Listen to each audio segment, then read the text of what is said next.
Pink. Okay, I see. There we go. Thank you.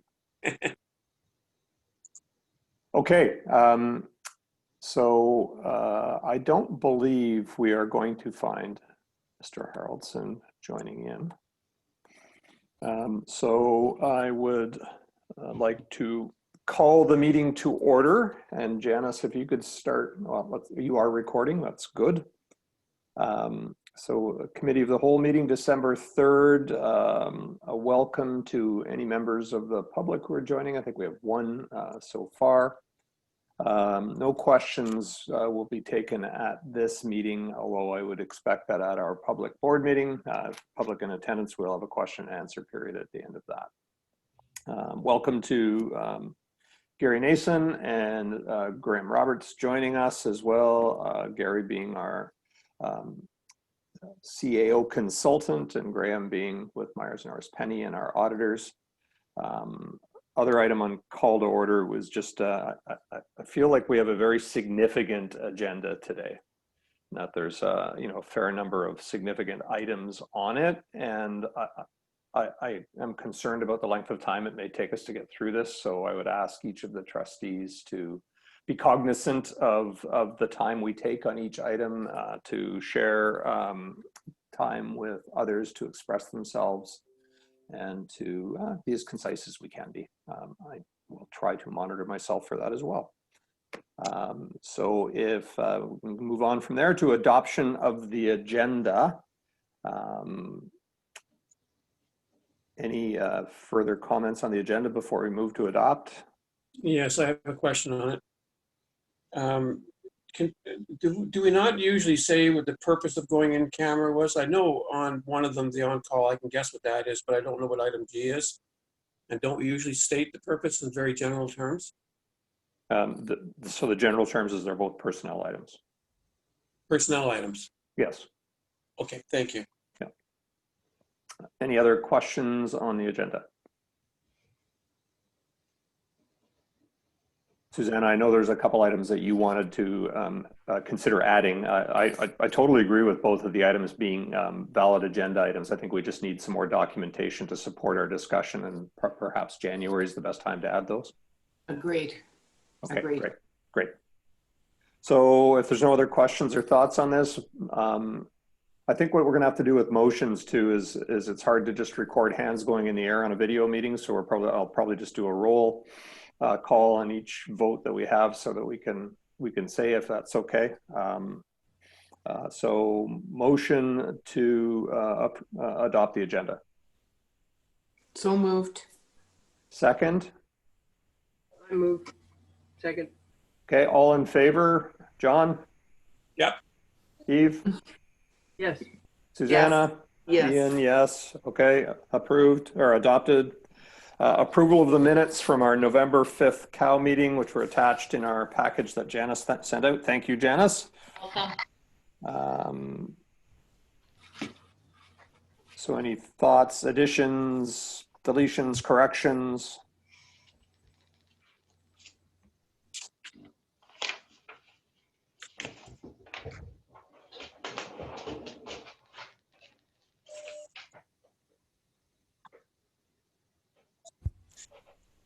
Okay, I don't hear anything. I'll assume silence is consent. So motion to approve the minutes, please.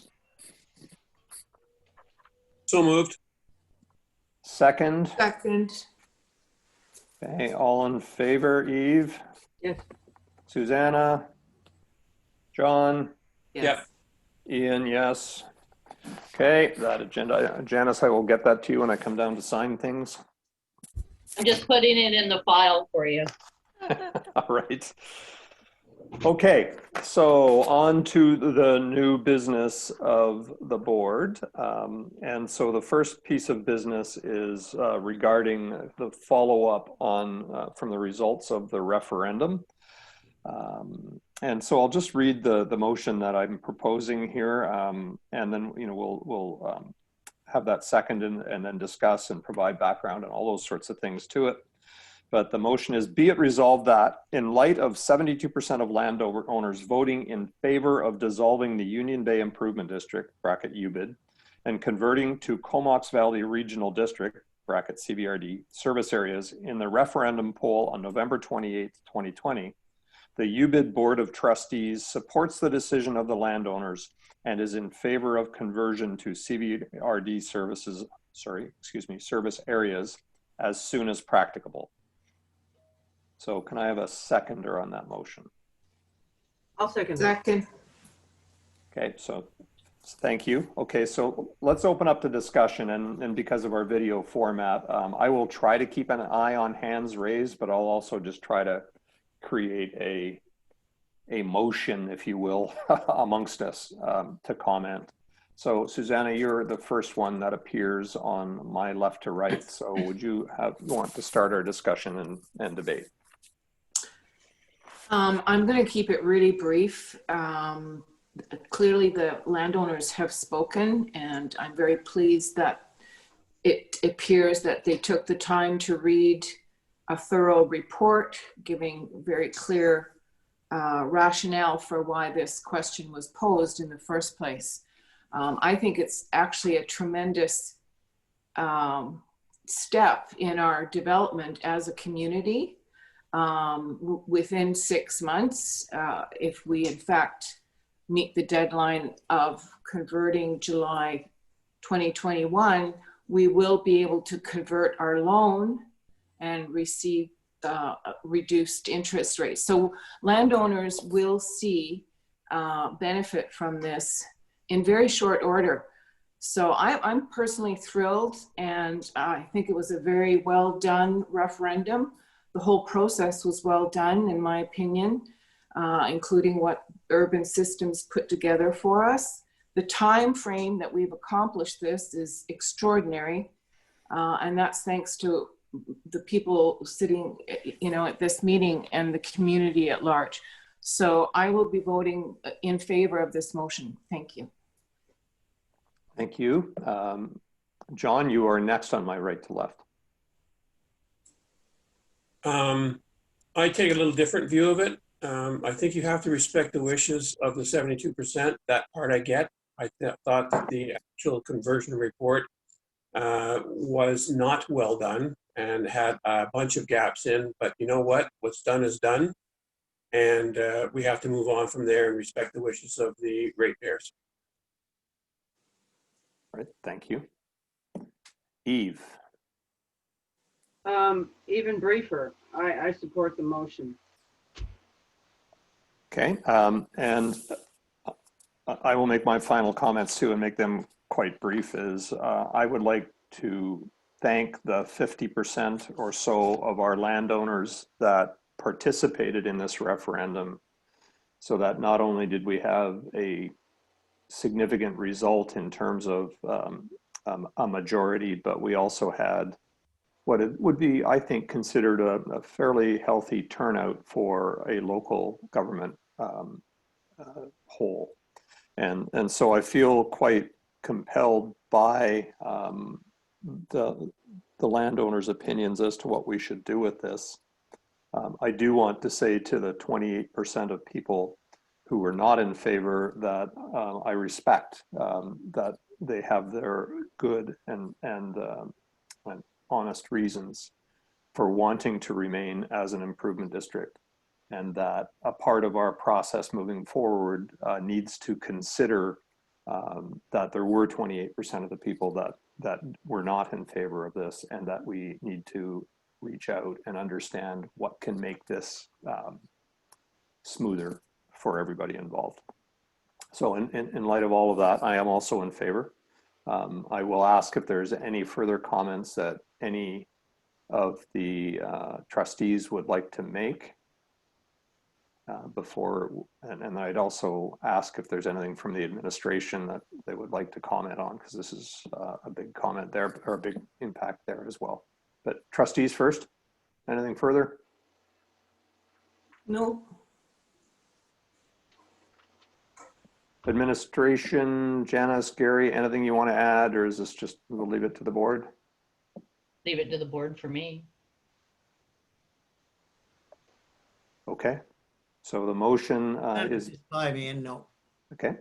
The motion then is before us and seconded. So as I look left to right again, Susanna in favor? Or, Yeah, yay or I guess I should just say yay or nay.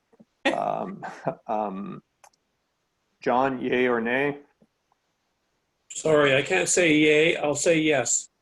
Yes, okay. Eve, yes or no, yay or nay, whichever your preference is. Yay, as in yay.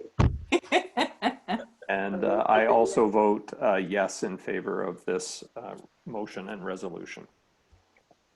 Ian, are you getting any feedback from my mic at all, music or anything like that? Not at all. That sounds great. Okay, thank you. I got music in the other room. I just wondered if it was getting into the mic. No, it's all good. It's better than the skill saw we had last meeting. Yes. It's good. Okay, second item on the list of new business is, and it's really old business being brought back, is development referrals, and just really an update from our administration team on where we are at on the 3 referrals from CVRD. So no motion here. Would like to turn this over to Gary Nason, who's been doing the work on this, to provide us with an update. Ian, I was gonna mention, you were gonna, Oh, yes, Yeah. sorry. Thank you. okay, Yes, I missed one thing. Back on item A. A part of this, what happened after the referendum on Saturday was that there was a meeting of the working committee for the governance study on Monday morning. And so there was just some coordination of, what happens next with CVRD. The Urban Systems, the consultant that prepared the report, is their work is finished, so they were not in attendance. Susanna, Janice, and I attended that meeting, virtually, of course. And one of the things that was raised at that meeting was an ongoing need for a committee to help with the transition, towards July 1st, and then thereafter to provide guidance to the CVRD for a smooth transition. And so I wanted to have a discussion here about what does that look like, who's in favor, like all those sorts of things. The going in position or suggested by CVRD was that we just continue with the makeup of the remaining members of the working committee, meaning Janice, myself, Susanna, and then James Warren, and who else is on the committee from their side? Trying to remember the lot. There's two people from CVRD, and then Catherine Lee from the Ministry of Municipal Affairs and Housing. And as I made mention in my comments, I do believe that perhaps we might want to reach out to the side of those who voted against this, and to have representation from someone that might be able to guide us as to what the thinking is, and how that would be made easier. And so I put that on the table as just my thinking, and want to open it up for discussion and debate with everybody here as to what your thoughts are on a committee and the makeup of that committee. So Susanna, once again, I'll start with you.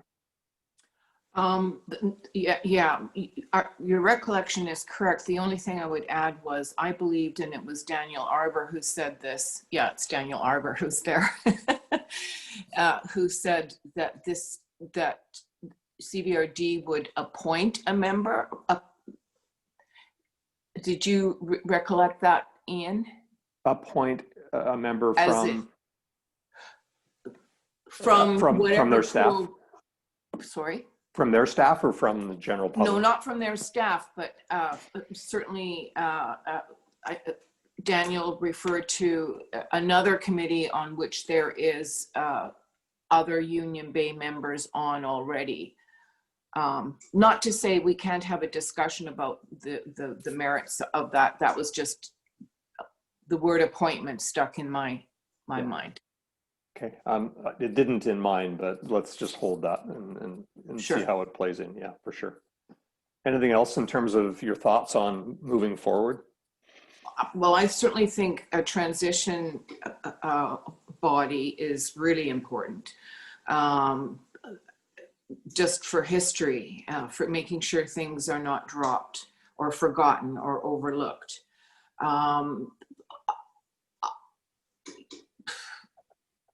Yeah, so another person is fine with me. I feel, yeah, that's all I have to say. Okay. John? Whose committee is it? It's a joint committee of the It is a CBO. joint committee, yeah, for sure. Okay, so who is responsible for making appointments to the committee? I would say that the committee itself must approve any appointments, right? And that what I'm talking about here is us recommending who we would like from Union Bay to be on it. Yeah, yeah. The language around what the structure of the committee will look like is very vague.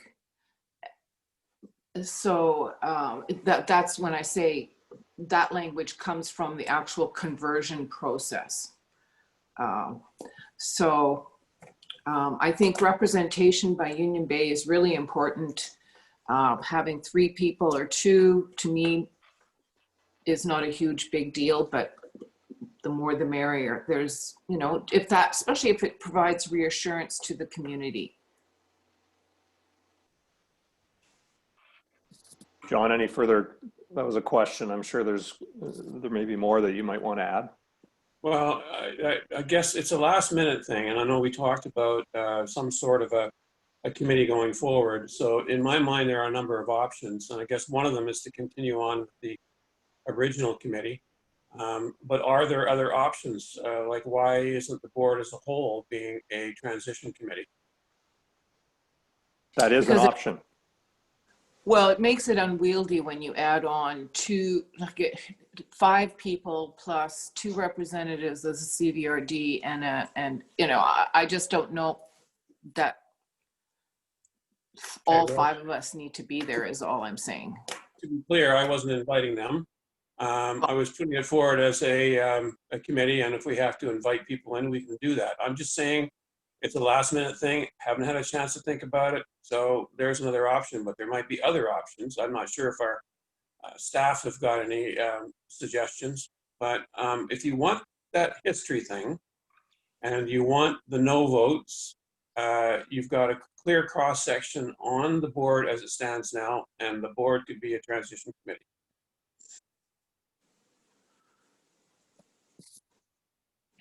Okay, thank you. Eve? Well, I hadn't really thought about it until now, so I don't have any formed like concrete opinions on it, but something about the same people that did this thing doesn't really sit too right with me. I know that even right now. I think you need new blood for sure. Whether it be, and I think it needs to be 2 members of the public at least. That would be my first thought that would be necessary for me to think that committee has a sound representation of the community. Okay. Other than that, I'm not quite sure, but yeah, I don't like the sounds of just the same group. And as far as going and picking someone with the opposite opinion, I think it should be advertised and people should apply, just like they are for any other CVRD committee. And I'm sorry I didn't put that piece in when I did my preamble on this, in that, you know, I'd been talking with the administration team about this, and the recommendation was that for any members from the public at large that we would post it on our website and ask for people who are interested. The there was some direction within the report, and I can pull up the words on it, but it said about, past directors was the way it was worded. But that was only a recommendation and a loose guideline within the conversion study. Well, I can certainly, a past director that comes to mind that would be actually quite helpful is Jim Elliott, just in terms of his water plant experience and as well as CVRD experience. So yeah, there's lots of good people out in the community for sure.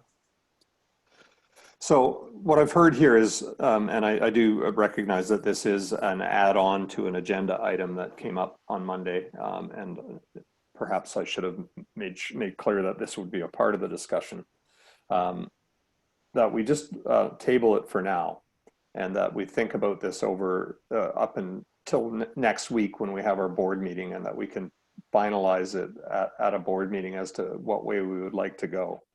But what I'm, hearing is that there's maybe, there's a fair number of approaches that could be considered, like the entire board moving forward, like a more public representative board, like the committee as it continues. There are so many different options that are here. My question would be, how do we form a decision on this without, we'd want to have a motion to debate next time as to how to move forward with this committee. And I feel like we're kind of in four corners right now. Would you want me to form something that say we reach out and ask the public for who would like to be a member of such a committee? Would we want to form a motion that said we recommend Sure. X number of people in consultation with CVRD? We're recommending that we have a committee of X, or representation from Union Bay of X, and that we draw on the current board of directors and interested members of the public who meet the qualifications. Not the public, of the landowners. I'm sorry, I'm just not in favor of going out to the public on it. We're the board, we're elected, some are acclaimed. We're making it far more complicated than need be. We have a cross range of experience here. Getting members of the public, especially ones recommended by some of our board members, in my mind, is not the way to go. I just think we're making this more complicated than need be.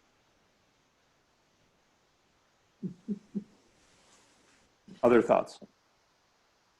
Well, I disagree. I think the public that wasn't involved in this working group should be now. I would have voted for a member of the general public to be on your working group board before. And yeah, so disagree, I guess. And I like your idea. Sorry, Eve. Sorry, Ian. I liked your idea about forming something to put on and getting interest in the community. Yeah, I think let's focus on what we all agree on, which we all agree some form of a transition team is important. Mm-hmm. And that it will include board members and possibly members of the public, and to post that offering ASAP to see what comes forward. The other part we can debate here is what represents sufficient representation that works well in a committee form. So I did miss some individuals, but there's James Warren. James is second in command. I forget his name. Russell Dyson. Dyson. James is Russell's second man. That was Jake Martins. Jake Martins. That's right. Jake and Daniel Arbor. So there's three from CVRD. And if you were the recommendations out of Monday would be that the administrator of UBID and the chair of UBID be on that. I can debate whether I'm on that or not, but that was the recommendation. And another member, that they were basically saying three from our side as well to balance it out. So is that something we could agree on as a number, or is there something, a larger number that people would think would be necessary? Well, can I ask, so the mandate of this committee would be to see it through the transition. What's the path and the duration, do you think? My guess is 6 months or 7 months leading up to, Yeah. and 6 months after. 1 year. Mhm. And expectations of meetings, probably monthly. And our administrator would be doing all of the doing the position, or transferring or guiding the CVRD person who's going to take it over. The duties of running the U-bid, what they'll sort of be held by our administrator up until the day it turns over, and that will be at the end of the year, do you think, or how does that go? Again, to be determined as a part of the plan, but if UBID is dissolved as of July 1st, there would not at that point in time be a UBID administrator. So the daily runnings of the district would be then turned over within 6 months to Correct. the CVRD. Yeah. That is the working plan. Yeah. The So that estimated date of conversion is July 1st. Okay, so that's one of the committee members, the administrator, would drop off of that committee at that time, correct? Likely true. Well, maybe not immediately, but yeah, likely true. No, that's true. That's right. Sorry, Janice, this is not personal. You No, know. no, no.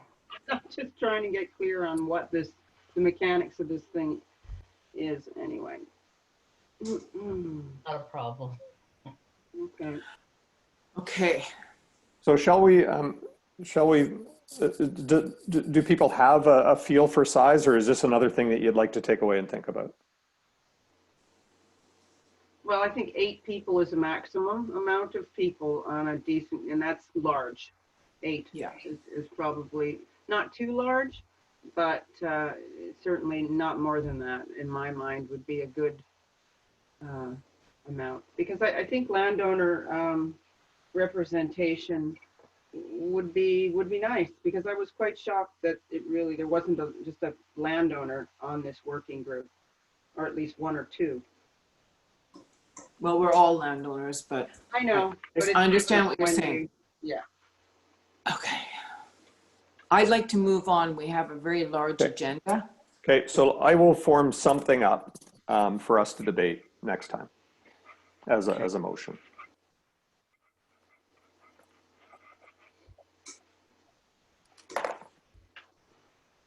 Okay, let's now move on to development referrals.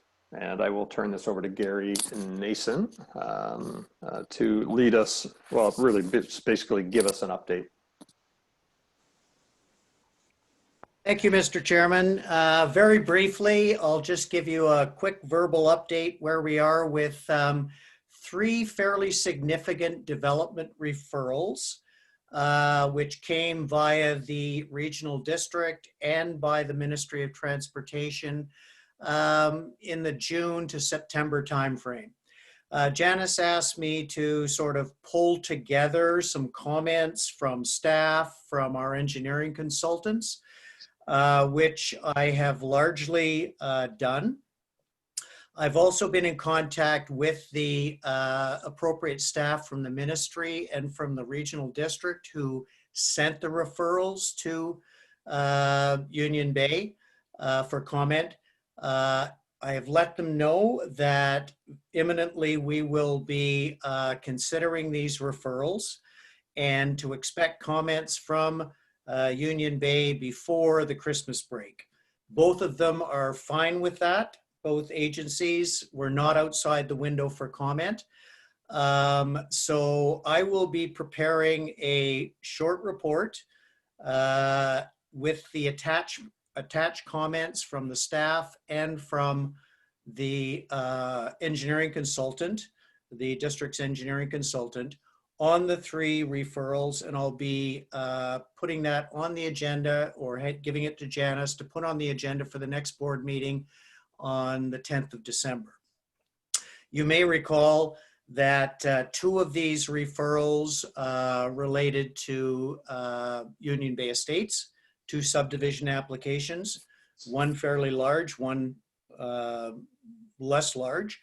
And the other application was from Upper Island Developments Limited for a significant piece of property up to 114 lots. So basically, more to follow. I'll be presenting a report. It'll be on the agenda for December 10th, and they will have, the report will have the comments from staff and from the engineering consultants, so you folks can weigh in and provide any additional comments, which I would recommend be forwarded to the ministry and to the regional district before the end of the year. Thoughts or comments? I'll start right to left. Eve, anything that you would like to comment on? No, thanks. John? No planner comments, Gary? I just, at this point in time, I've just sent them to the district's engineering consultant from Coors, Ken Dahl.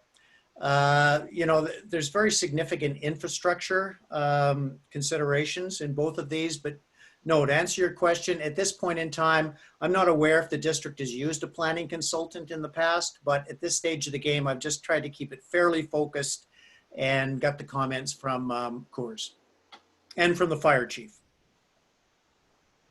And certainly the public works superintendent, he intends to be at that meeting or to sit in at the meeting, and he has some comments in regards to the applications as well. He's aware of them.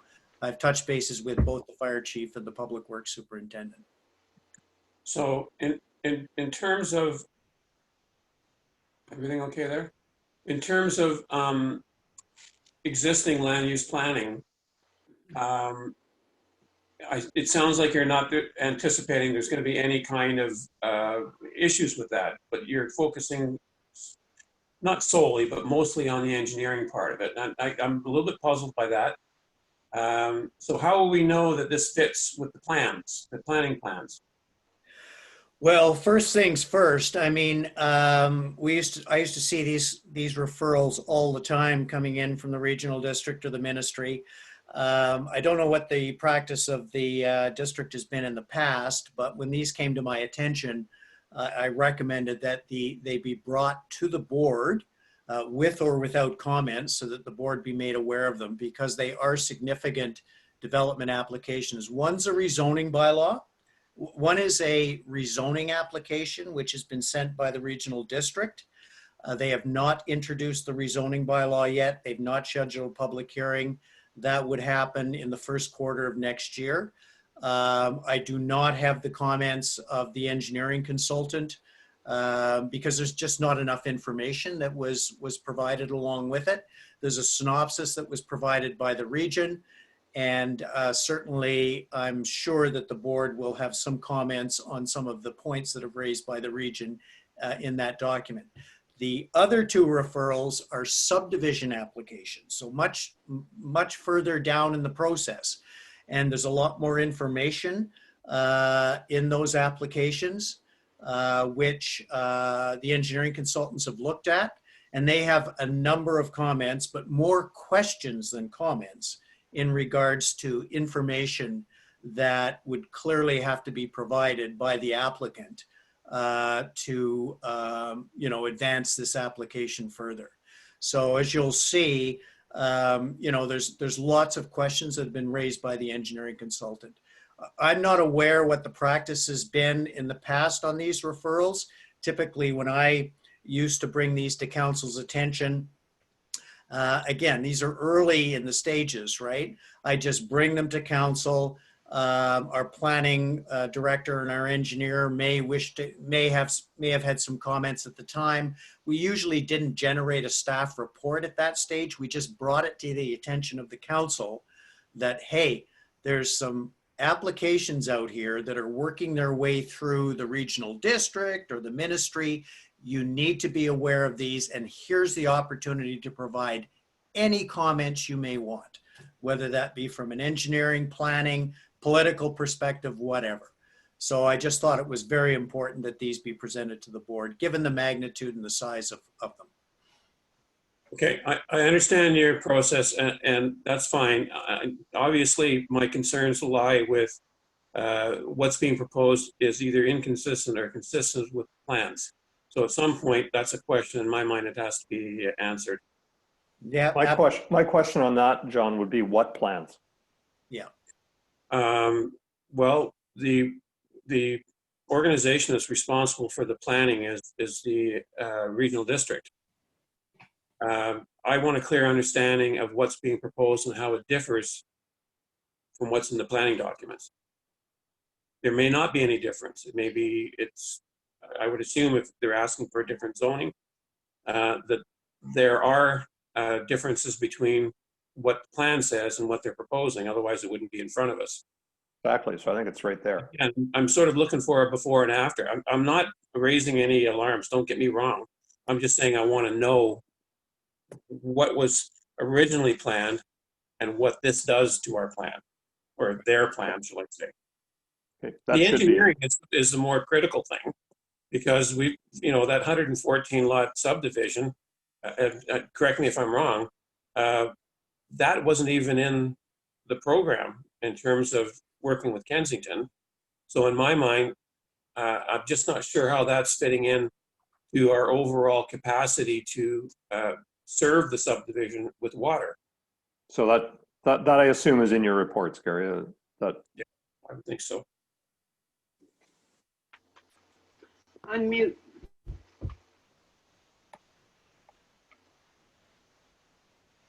So is it my turn? Well, Gary was speaking there. He was muted, but I don't know if he has anything he wants to add. Oh, we You're can't muted. hear you, Gary. It's on the top bar. Yep, I've got it. Thanks. Yeah, the one from Upper Island Developments Limited, it's a rezoning application. So the referral has actually come from the regional district. And in their synopsis, they've outlined quite clearly the nature of the rezoning application and how it fits or doesn't fit into the regional district's planning documents. The referrals on the Union Bay Estates, there are 2 subdivision applications. They've come via the ministry, and I'm assuming, certain that the ministry would also be asking for comments from the regional district on these rezoning applications. So I think that there's quite a bit of meat in there. At this stage of the game, it's not typical that you go to an in-depth analysis, because there's just an awful lot of information that still needs to be provided by these applicants and our engineering consultants, and we will be recommending a number of pieces of information. But it gives you an opportunity to be aware of them and to get your comments out to these agencies at this stage of the process. And many of the comments you've made, Trustee France, can be certainly brought forward in terms of requests for further information. That's the purpose of bringing them to your attention. Susanna? I look forward to reading the report, and thanks for doing the background on that. That's it. And the only question I would add would be, is there anything that of significance that you can mention to trustees to ponder on pending the report? Is there anything we need to know about a significant issue, Gary, or is it just best to wait for the report? Well, all of these applications, as you'll probably be hearing from the Public Works Superintendent, have significant potential infrastructure upgrading and service delivery implications. And, there's a lot more information that needs to be required. These are significant applications in terms of magnitude, scope, and size, and potential implications on Union Bay. So this is why I thought it was critical that they be brought to your attention. So you can weigh in and provide those comments to these jurisdictions before the year end. And luckily, we're Yeah. still within the envelope. They'll still accept our comments. Yeah. Anything further, or shall we move on to budget? Budget. Moving on. Okay, so when we say budget here, we are speaking of the budget associated with water tolls and parcel taxes. We have processed the majority of the budget that's with respect to fire and street lighting in order to set our property tax rates, although any changes that we make in the administrative space here would have the potential to impact the fire budget in some way. But that would be more on the cost side than on the revenue side. So I think the right thing, Janice, is to turn this over to Graham, is it not? Or do you want to? Okay. So Graham, do you want to lead us through where we've left off here? And I think, maybe speaking with sort of a preamble a little bit is where we left this off. We were of the mind that we needed to find ways to get our expenditures down. In that our preliminary look on the meeting, which has not yet been posted to the public, but our last budget meeting on this was that tolls were going up to a very significant extent and that we needed to find a way to contain that. So I don't know if there's any, are we in agreement? That's where we're at? Yes, but I have a comment. Well, let's just make sure I've got everybody else's thoughts here first. That meeting is posted on the website. It is now up? Yeah. Okay, thank you. So are we in agreement that's where we're at, as we're looking to reduce tolls and reduce costs in order to reduce tolls? Okay. Trustee Well, France, comment, sorry? Not to reduce tolls from where they are now, but to reduce tolls from the projected amount they'll have to increase to balance our budget. Right. Good That's clarification. important for the landowners to understand. Thank you. Well, sorry for that comment. I'm not afraid of lowering them to any level, but I think that it's far outside our ability to lower it below the current rate. That's not my comment. My comment is we're on the third budget meeting. I don't have any paper in front of me. We had a lot of good things presented the last meeting. I don't have them in front of me. I find working off the screen very difficult. I imagine some of the numbers have changed. I'm hoping that things have been refined a little bit. And I guess I'm saying I don't understand why we don't have paper in front of us rather than having to follow the screen. At this stage of the game, we should have it all on paper as part of the agenda. Thank you for your comment.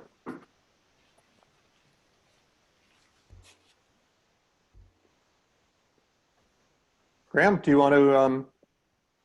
It's more of a question, Mr. Chair. I don't understand why we don't have paper. I thought it was a comment. Sorry. Oh, sorry, you're right. I did say comment, but I'm sorry. I'm finding this a little bit frustrating. I went back and had to look at the numbers off of the original sheets, and that was as difficult today as it was 3 weeks ago when we first looked at them. Okay. Well, I think you've answered your own question, right? It's difficult to see them on the piece of paper. Okay, well, why can't we have paper? I don't think this is productive. We've got a screen right now. Let's look at the screen. Wow.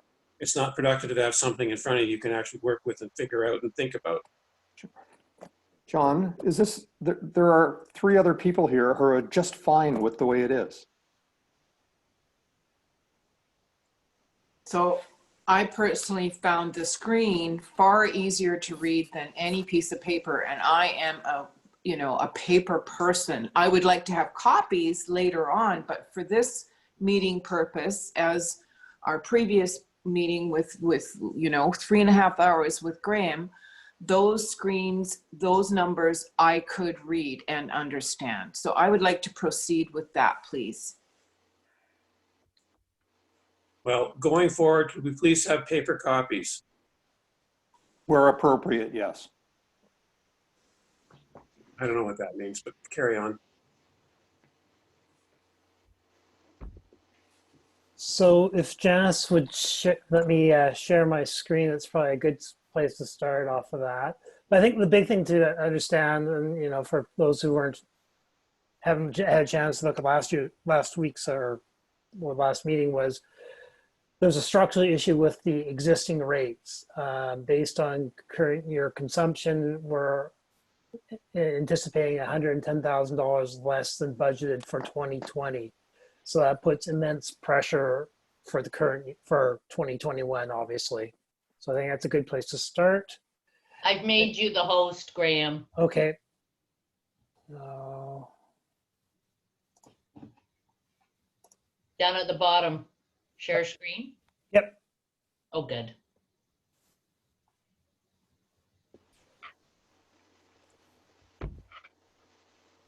So this is a good place to start is one of the things we talked about. So this is the consumption for 2021. And of course, obviously the first one is an estimate, but you can see this is what these cells here, that was what the budget had.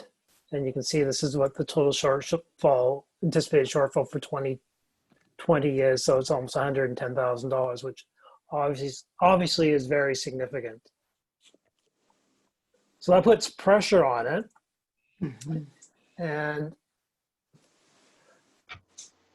now with the board's approval of the conversion, does the board want to look at some of the admin expenses and think of some of the things that may be reduced?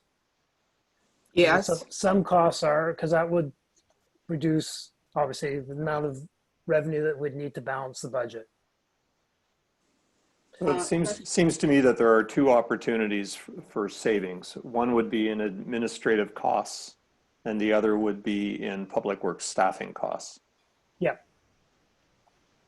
Were we not supposed to have a report by all of them or something about their employees for So, this meeting? Janice, do we have or maybe it's a question for Graham, that we have the employee salaries with names removed and positions put in place? We have that information. Yeah. Are we able to present it for? What I'd like to say about that is that we can present salaries, but if it comes to talking about making changes to staffing levels, which may point to individuals, that we do that in camera. I'll just move that over here.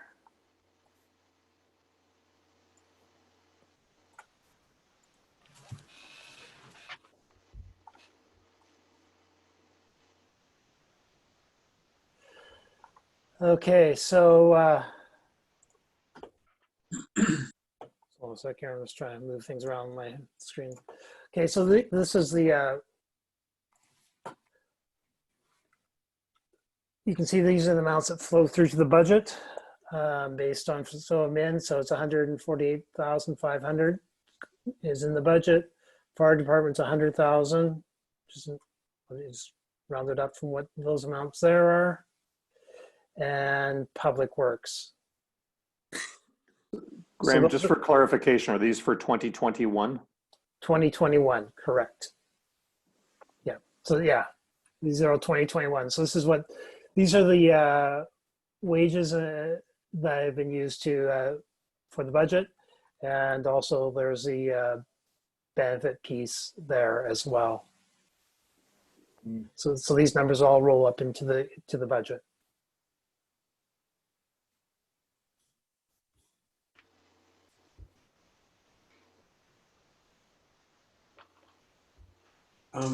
EI and CPP, where are they in there?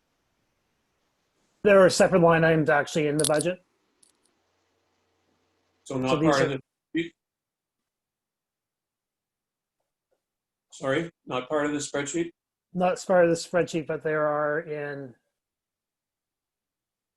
being calculated here.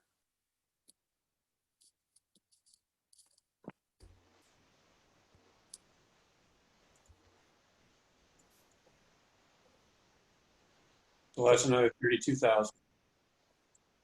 For, yeah, for Public Works, yeah.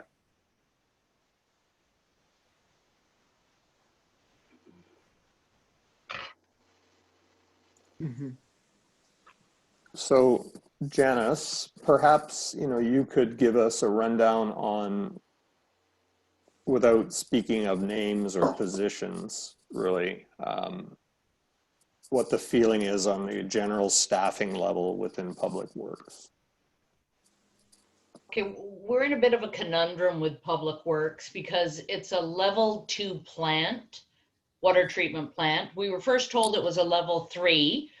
Therefore, we hired a level 3 because you have to have an operator at that level. Well, then the EOCP decided it was a level 2 plant. So we also do not have a water treatment operator level 2 yet.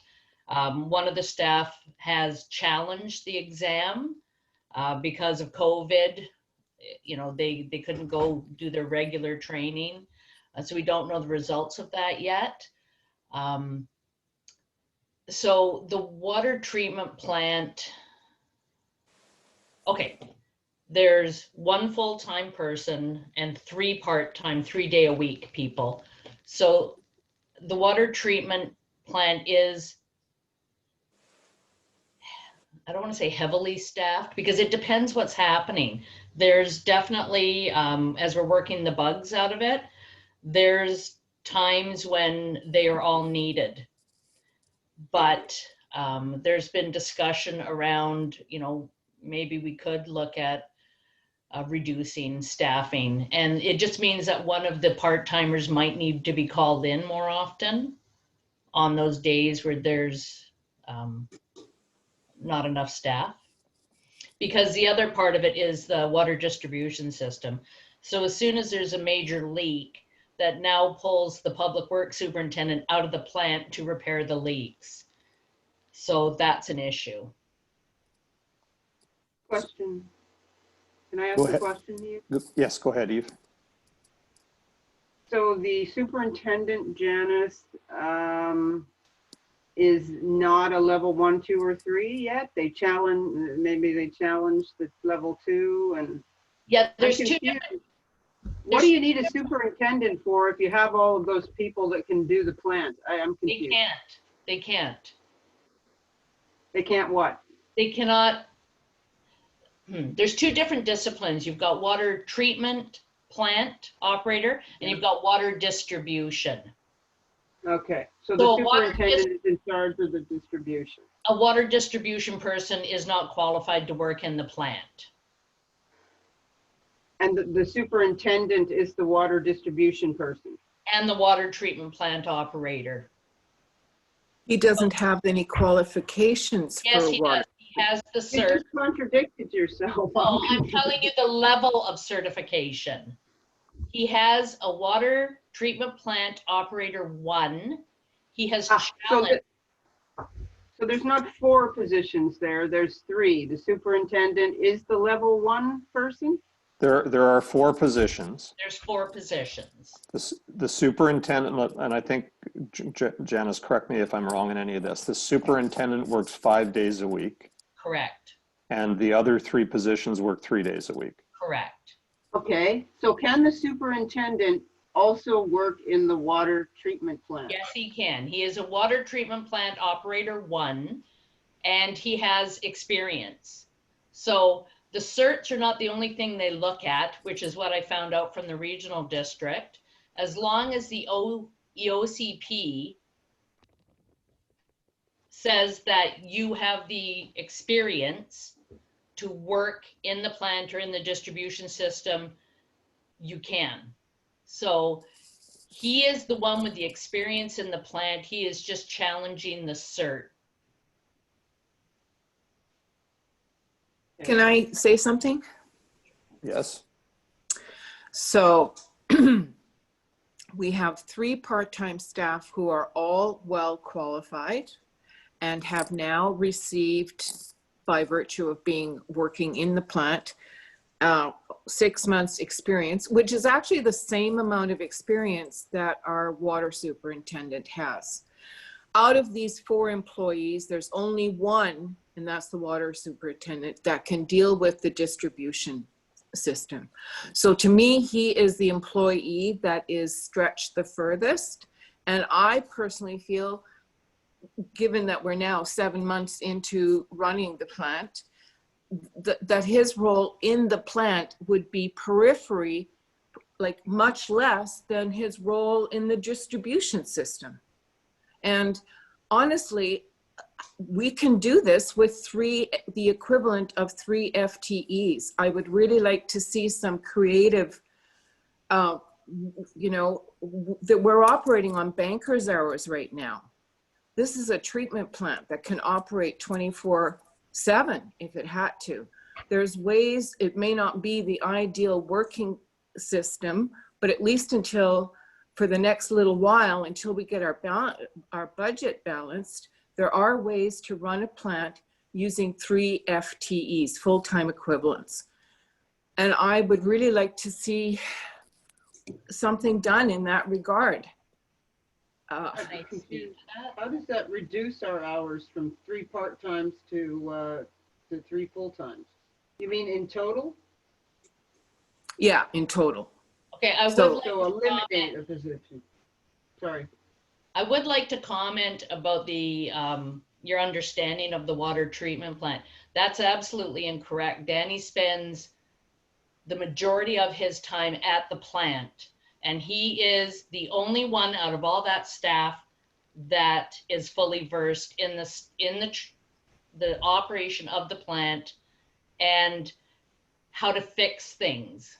So they get notifications and alarms 3 in the morning, 5 in the morning. And this has been happening regularly because I'm on the list. And he is the only one with the training to fix them and with the ability, because he can troubleshoot and fix. The others are not qualified in that. Where did he get the training to fix the water treatment plant? Over 20 years in a water distribution system, and he has been in Port Hardy. He's got experience in it. Can I chime in a little bit? Yeah. When you use the word fix, it tells me something's broken. I think what you mean is adjust the water treatment plant. Yeah. No, that's incorrect. You're telling me that the system is breaking down that often that it needs to Absolutely. fix? Yep. Well, Pumps are going, and it's all under warranty, but this is part of the process of working the bugs out of a new system. okay, sorry. We'll just have to disagree on that. But I do have a couple questions about, and I'm sorry, just to take a step back here. Does our water quality fluctuate so much that the system can't, like most of these plants are built to operate automatically. When you get major rain events, that can put things out of whack, and at that point, some adjustments are needed. My guys in Sayward aren't fixing things, they're adjusting things, and ours is just as new as yours. So if he's having to fix things, that's a problem for me. So I'd like I think to really- we're hung up on semantics and terminology here, right? We've got a new plant that we're Not trying involved. to get balanced and running smoothly. Whether that's fixing or adjusting, I'm not sure it's really important. Okay, so can I finish? Fixing tells me something's breaking down. That's warranty work. Adjusting simply means that your chemical composition within the water has changed to a point that either more or less chemicals have to be added. So what I'm curious about is what's driving this 2,080 hours plus the additional 260 hours. So in my mind, using the word fix is really problematic, but I understand if it's adjusting. Okay, so John, if he's fixing something because it's broken, do you call that fixing? Because that's what it is. Pumps are breaking, things are happening, peat is coming down and needing to, the stuff has to be fixed. That's what's happening. So his hours are a combination of fixing the water distribution system and fixing breakdowns in the plant.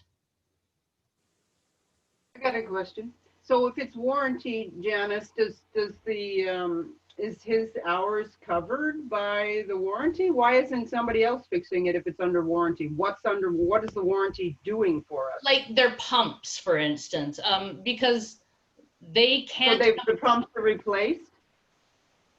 yeah, In other So- words, the warranty means we get a new pump and we Yeah. don't have to pay for it. correct. But we have to pay for the guy who fixes it. Yes, because they're not they're out of Calgary or Saskatchewan or wherever they're out of, right? Okay. How many pumps have broken? We'd have to ask Danny at the regular board meeting. He can update you on all the issues we've been having.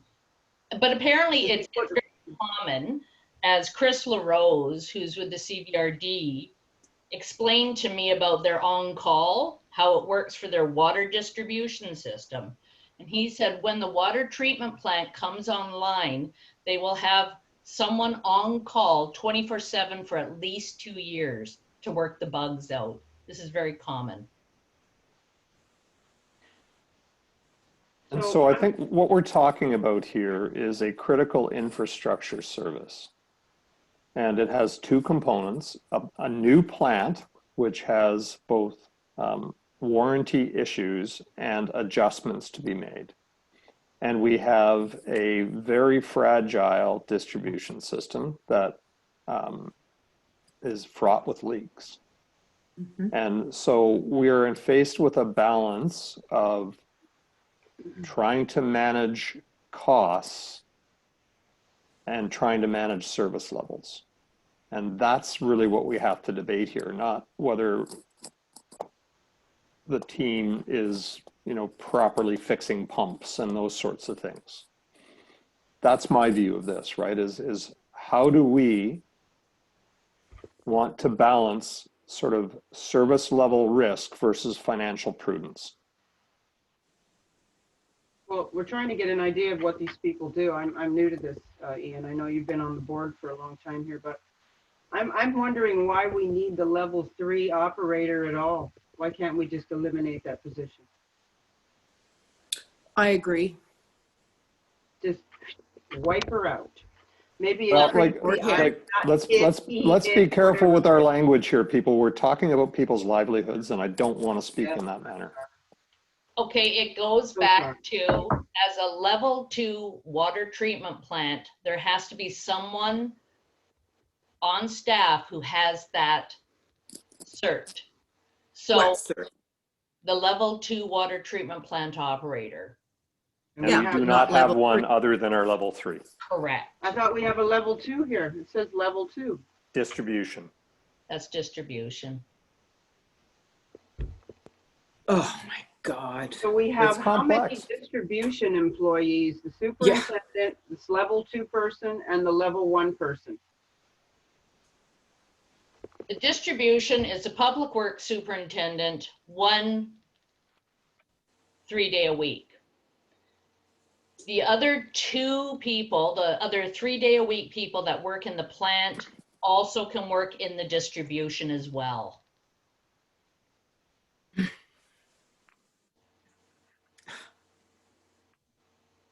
I think we've done a really good job of trying to be as versatile as possible.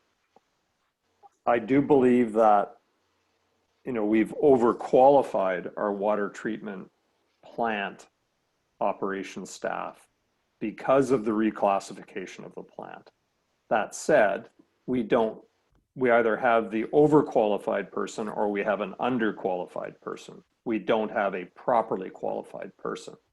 And then we have the issue of a plant which is requiring a lot of attention and a distribution system that's requiring a lot of attention.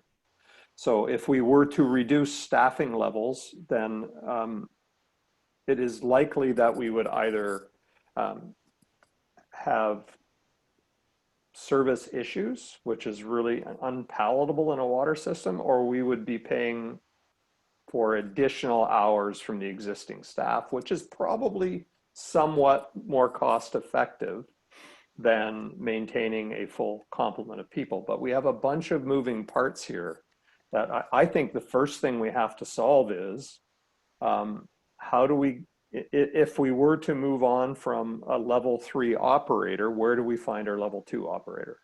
Or do we get special approvals from Vancouver Island Health, or we get, we can't even go to CVRD to say, hey, help us out, because they don't have a level 2 plant. They don't have a plant.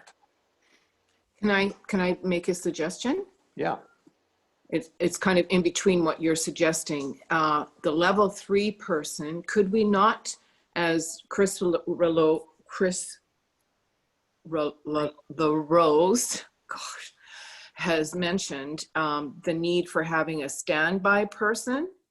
Wouldn't that solve the problem if the level 3 became, of course, if they, that the level 3 became the kind of permanent on-call person? Are you following my drift? After conversion? Or No. before conversion? Like right now, like starting now, so that we have that certification while we're waiting for Danny to pass his level 2. We know if we reduce we know that the plant needs to have an on-call person, and may need, as has been explained, there's times where the 3 bodies are needed. I'm trying to reduce a part of an FTE here to save money. I get what you're trying to do. CVRD doesn't yet need an on-call person because they don't have a water plant yet. But we do, apparently. Right, but so That's that's what why we were that's why we have the person, right? Right, but they're working actually part-time, not just on call. If that person was just the on-call person. Every day of every week. See, we can't just do that, right? You still, like, somebody can't be on call every day of every week. I don't think. And they can't go anywhere. I think there's some fundamental information that's missing here that only Dan can answer. Well, and it's also difficult to discuss in public, right? So. Yeah, well, I can't reduce anything until I really see the nuts and bolts of the operation. What's causing the demands? Is it distribution? Is it the brand new plant? And what are the prospects going down? These things are supposed to operate automatically. It doesn't mean that they don't have problems, but I'm sorry, I'm using my experience in Sayward, and our guys aren't having anywhere near the problems apparently we're having, and I don't get it because it's a very similar plant. Yeah, we need a solid. Full of peat, John? Is your water full of peat up there in Sayward? We got more crap than you do. We do, believe me. Yeah, Okay. our water comes off the side of a mountain and it's full of stuff. So here's what I recommend. We need our superintendent to come back to us and say, what's the minimum level of staffing that you need to get us through? And if that means I need 4 for 3 months and then I can go down to 3 for the remainder of the time, then that's what we get back. But we need this recommendation to say, Yeah. tighten it up, and we need that recommendation ASAP. in time for next week's meeting. Mm-hmm. Janice, how doable is that? 100%. We just need, like, instead of us trying to figure it out, Yeah. we need our superintendent to tell us, right? Yeah. And we need him to say, don't compromise safety, but don't build a whole bunch of padding into this thing too. God, no. And so what can we get down to? Like, if you kind of say, hey, I can run on 3 people at, 3.5 days a week, or 1 at 5 and 2 at 3.5, great, right? Like, tell us that. What is it that you can do? Okay. I'm okay with that, but I still want to know where the pinch points are so I can get a better understanding of this thing called safety and risk management. What does pinch point mean to you? Well, it means that there is a certain amount of demand in the system for certain certain things. Like we've talked about distribution systems and we talked about breakdown. The pinch points are, in my mind, how much time is required for both. Where is the time being spent now?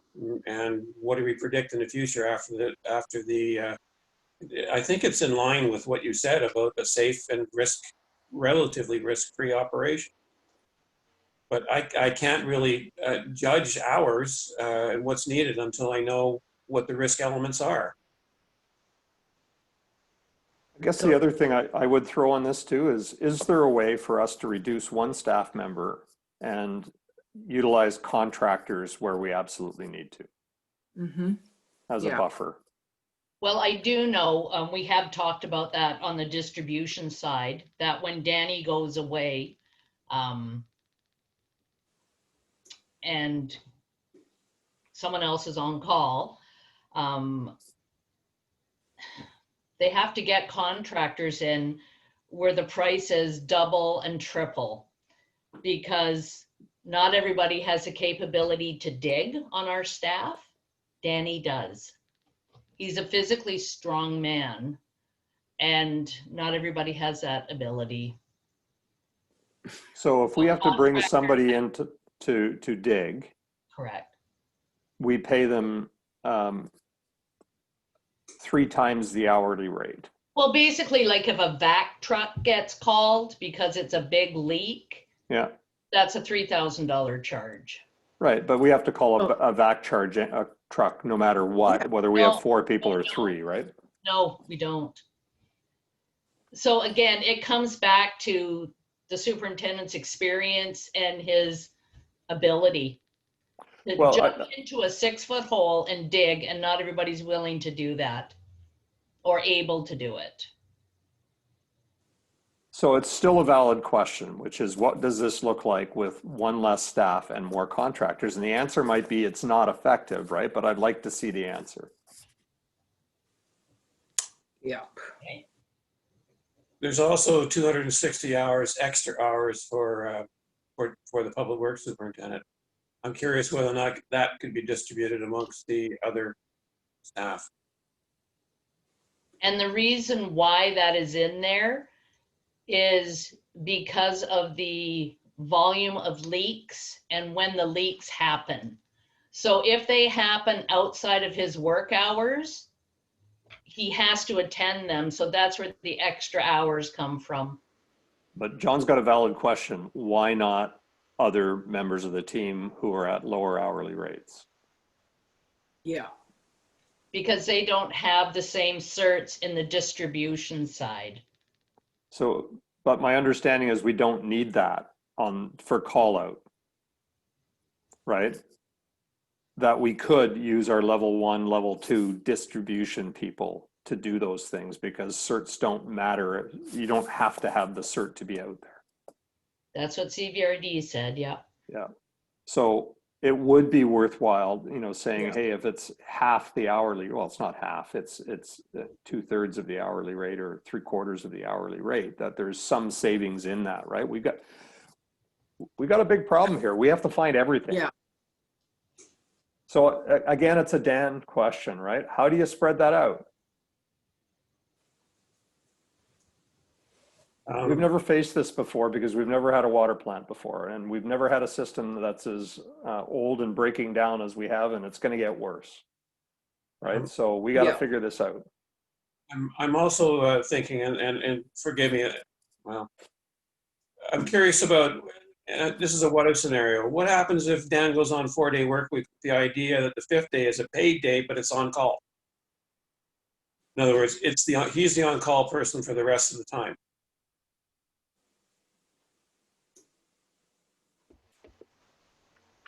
The rest of the time being the Friday and the weekend, Well, he would in essence be our on-call person. but only one day a week. No, I'm sorry. He wouldn't have to work that day. He would be on call for the week. Okay, I see. So he worked 4 days and then he would be paid a 5th day to compensate him for his on-call time.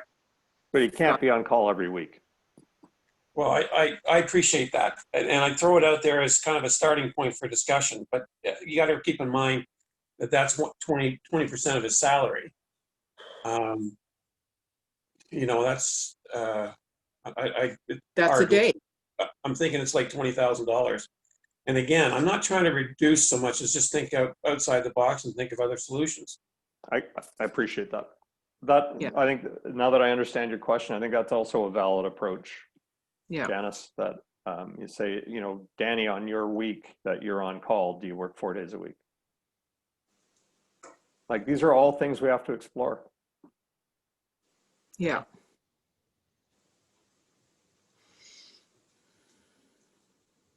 Have we beaten up public works staffing enough for us to go away and do that work now? And now let's look at admin. Yeah. Okay, Janice, Doc. Okay, sorry, before you go, again, I'm sorry, I don't want to beat a dead horse, but I want a better understanding of where staff are spending their time in public works, and what's the prognosis for the water treatment plant in terms of its operations.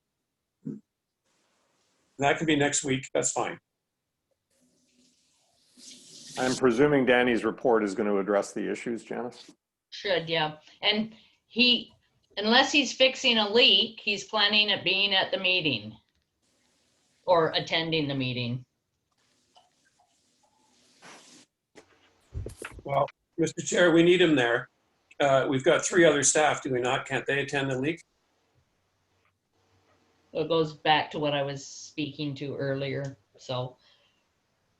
I think what we can ask is for our administrator to express the board's desire for him to be in attendance and to look for alternate solutions, and leave it to his, like, if he has to be there, if we've got a major leak, he has to be there. If it's a minor leak, I'd ask him to be with us, right? Yeah. I have a question. Does the superintendent keep track of the hours that people work on what they work on? So many hours went into repairs, so many hours went into leaks, so many hours, whatever. I believe he does, yeah. So that would be interesting to see Yeah. that report. Does he report to you monthly or on that, or? No, he keeps that information. You know, I get a timesheet with hours, but he keeps the detail. Okay.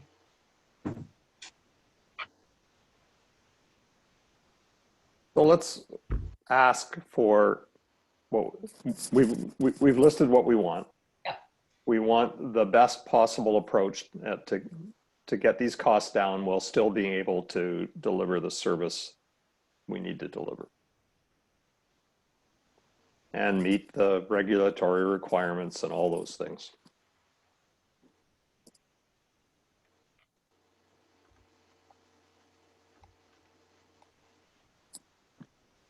So one other question I'm unclear about. Out of the 4 employees, the only one actually qualified to work in the water treatment plant is the level 3 person? No, Danny is Who qualified else? to work in the water treatment plant, and the operator in training or water treatment plant level 1 is qualified to work in there. Mr. Chair, I thought they needed a level 2 or more No, there had to be a level 2 on staff. on staff. Mr. Chair, there seems to be a lot of questions on this. Could we just add 2 columns? One for Oh, treatment thank plant, one for distribution, and let us know what numbers are required for each person? Yeah, I don't think it could be less clear in my mind right now than it is. Well, there's a lot of questions on it. I agree with you. So I don't know if it's a column on the spreadsheet, but if we could get a description as to what are the minimum requirements for us to service our system on both sides. Okay.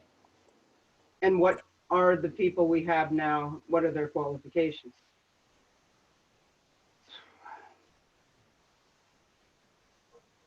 This question may be for Graham.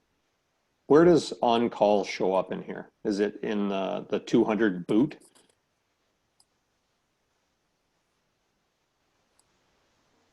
On call is a separate line item right here. Oh, I'm sorry. You don't get So- any boot? So an interesting thing here is that when we convert to CBRD, we have confirmation that we will not need to be on call. We will not need to have separate on call, in that we will pay a share of the overall on call for the entire region. So I can't imagine that, you know, so half the year of that is $15,600, right? And then for the remainder of the year, we would be paying a share, and I can't imagine that share being more than $3,000 or $4,000. But there is something we can take out of that on-call line. And as well, that on-call is based on $600 a week, which I think is based on our highest wage level, is it not? Yes. So we could plan that down a little lower as well to $500 or something like that. I'm guessing there's something in the neighborhood of $15,000 to take out of that line. Yeah, I would agree.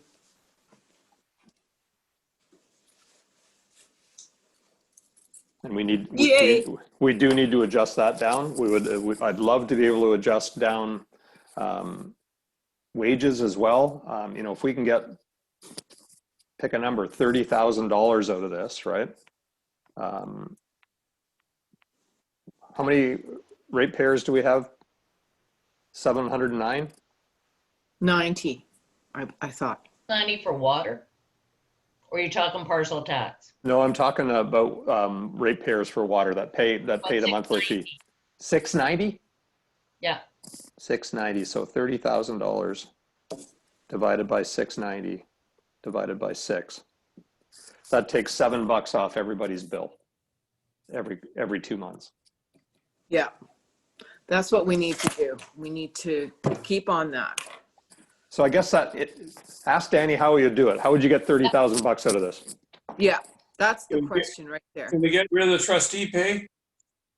Oh yeah, the big trustee pay. Well, another 6,400.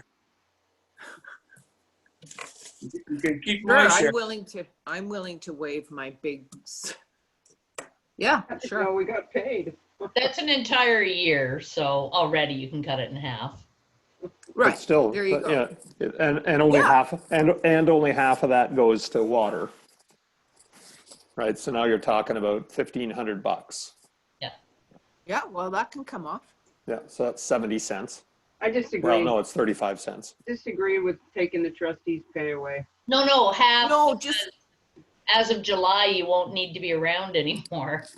Well, but no, I don't want to do that, because if you look at the consulting report, what it says is that there are savings, like we won't have an administrator and we won't have trustees to pay and we won't have an office. But that is offset by the overheads associated with CBRD, Yeah. right? So that we should consider it cost neutral. yeah, So I don't think we should mess with those things that are considered part of cost neutral. right. Good thinking. So let's move on to admin. I'm not sure I understand that logic, but my vote is to get rid of it. Well, so John, you're on a different point, I think, right? Which is not so much to adjust the spreadsheet because it goes away after July, but I think what you're saying is stop paying the trustees. Am I right? Yes. Yes. Right, which saves the first 6 months, which saves $3,000 or whatever it is. I'm looking for, I'm looking to get that down. You know what my position was last time, and it's the same this time, is I'm looking to get it down. And every little bit's going to help. I think we all are, John, looking to get it all down. Not just you. That's fine with me. I'll donate to my trustee salary.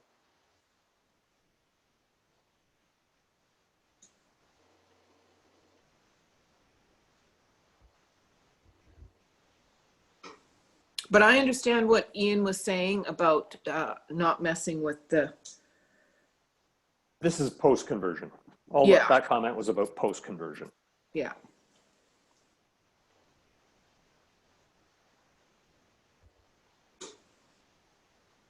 Okay, let's, shall we look at admin costs?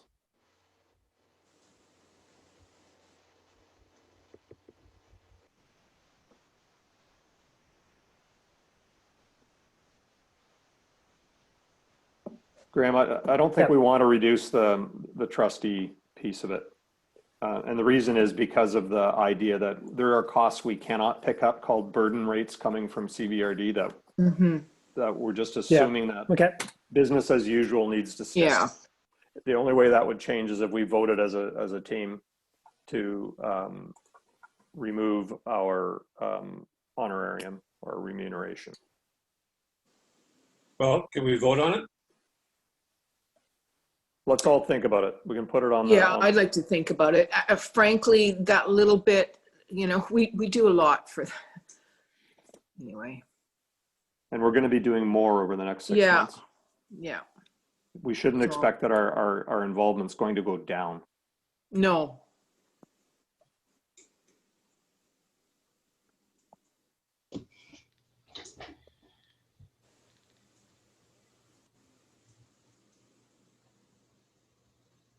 Okay, All right. Thank you.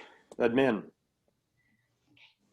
So Janice, so this is planned at, as we talked about, 3 days for administrator, 3 days for CFO or finance manager, 3 days for administrator, right?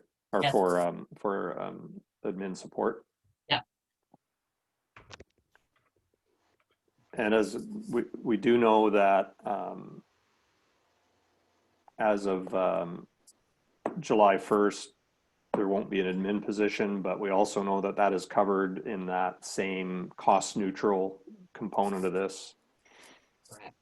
So that I believe that planning at this level is appropriate. I'm not sure how we get it down below 3 days a week for 3 positions, but we can debate that to say, given where we're at with our systems and everything that's going on, can we do with less than 9 days a week? No, My experience over the last 8 months of working more closely with the administrative team is that they're doing a heck of a job, but they're barely hanging on to the work that's there. And so that and Janice has recommended that we have not had 9 days a week. We've had more like probably 7 days a week over the last few months, and that is not adequate, especially given what's coming down the pipe with conversion. Like I somewhat doubt whether 9 is going to be enough, just given the extra work and the extra data that's going to be requested out of CBRD.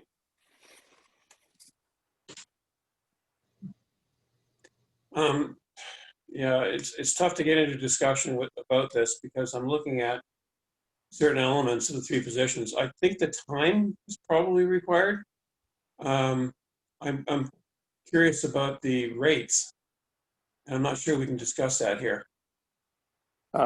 We can discuss most of it here. The first 2 positions, the admin positions, are defined by union contract, so it will be difficult to change those. Okay. The third And position is the chief or the CAO. I agree with you in that it fits a certain union collective. In my mind, this is no different than looking at the public works people and what level of qualifications you need to do the job, and that falls into a pay rate. What I'm saying is that maybe those positions that correspond to the union don't require that level of expertise and could be paid at a lower rate.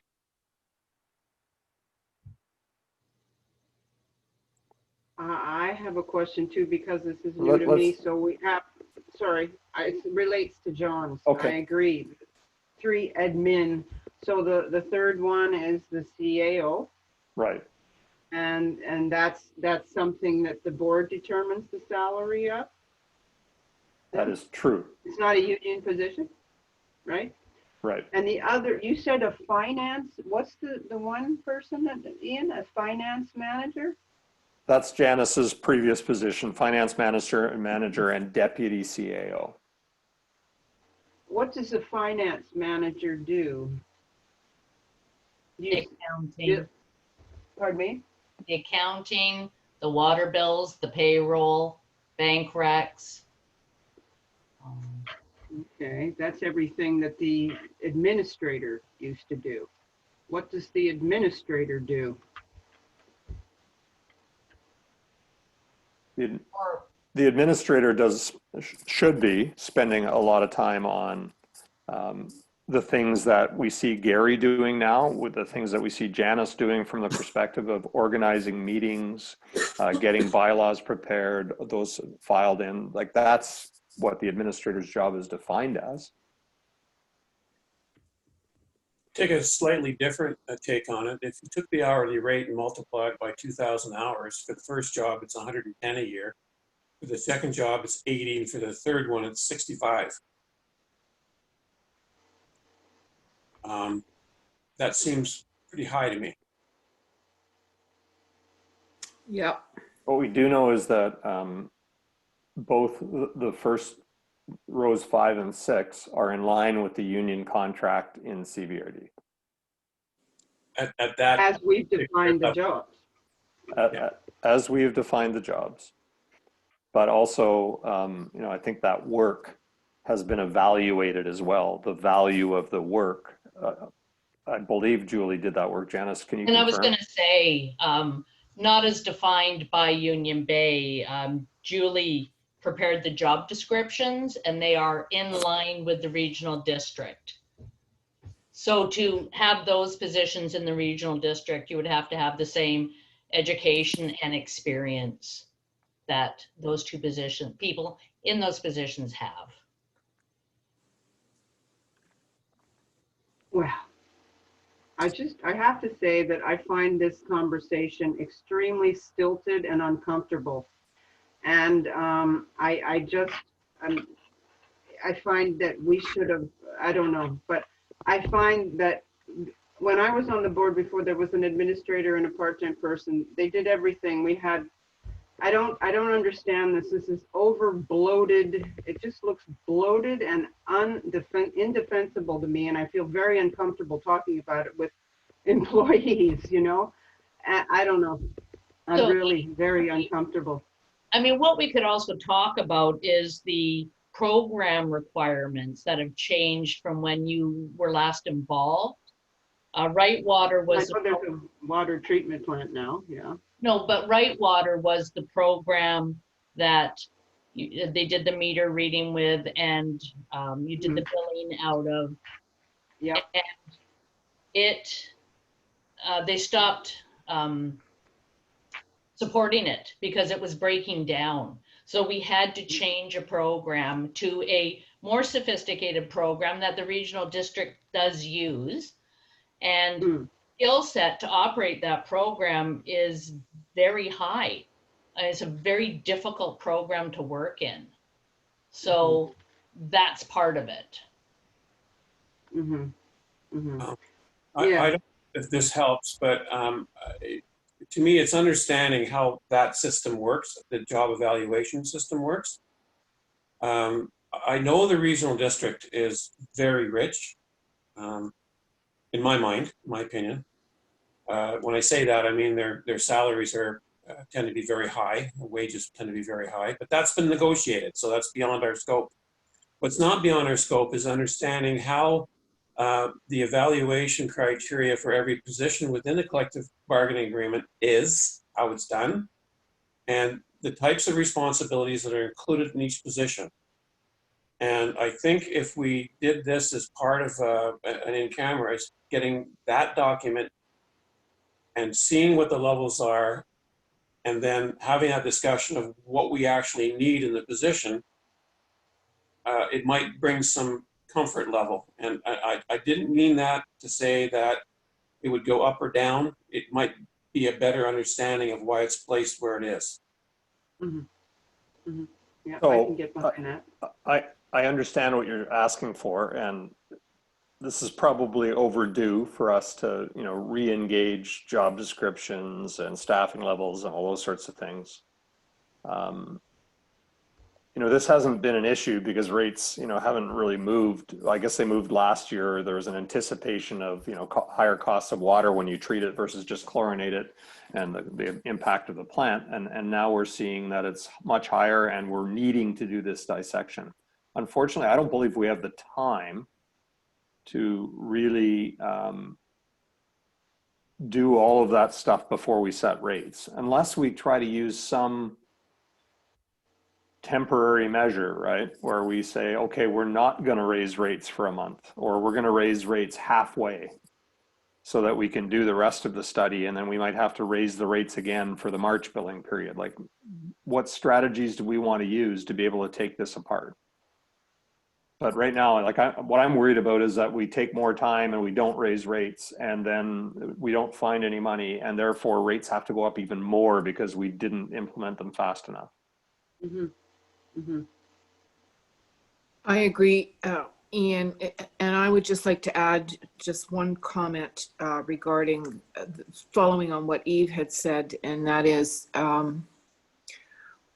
up until the last few years, we basically had the CAO position and the financial position were one and the same person.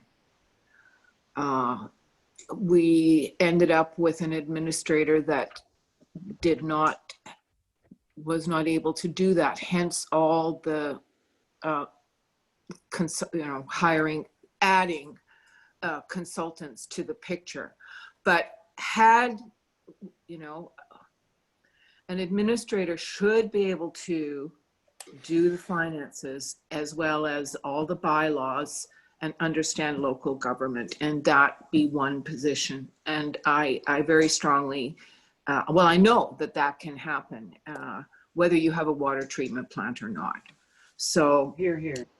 and Janice, you've done it. This is nothing about you whatsoever. You've been thrown into a situation, and we're all just muddling through, myself, trustees included. But I know it can be done, and it was done, and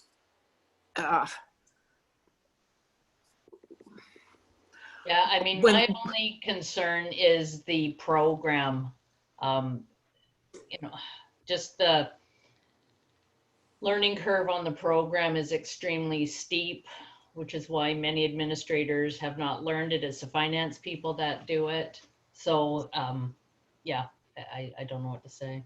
Here's, And, here's something that if you, and, we can debate what wage you could, or what rate you could find an administrator that could do both finance and the governance part of this.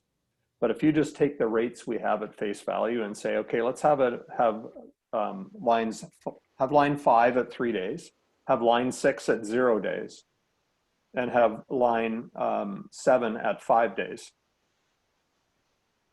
okay. Right? I don't think it saves you any money. exactly. Okay. What you basically said is, let's take 3 days of lower wage away and replace it with 2 days of higher wage. Mhm. I agree. Yeah. I agree.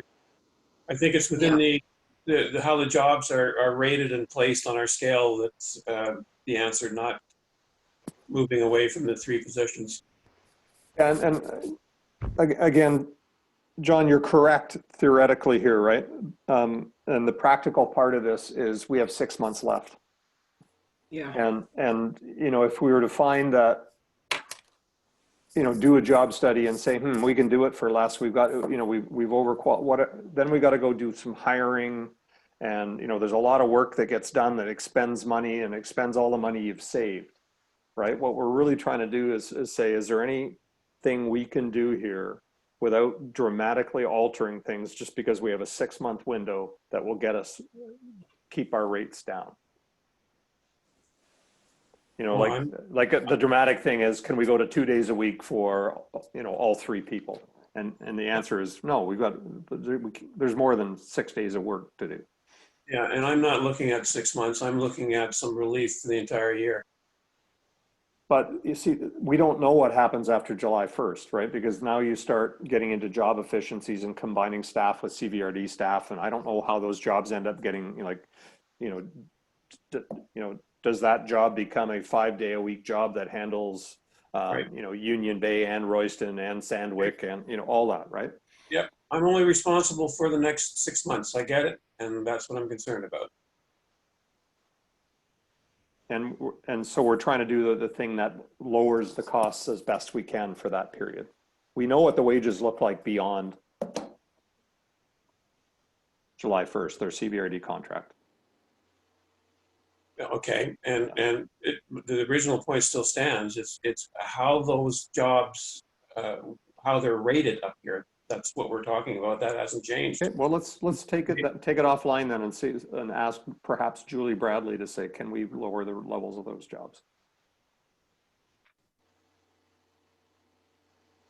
But we're spending money on Julie. And that won't decrease costs all that much, even if we are, I suspect, because they are union jobs, and of course the administrator, that's a pretty fair rate, what I'd see right now for such a high level of knowledge. But I strongly think that we have to look hard and raise the damn rate anyway.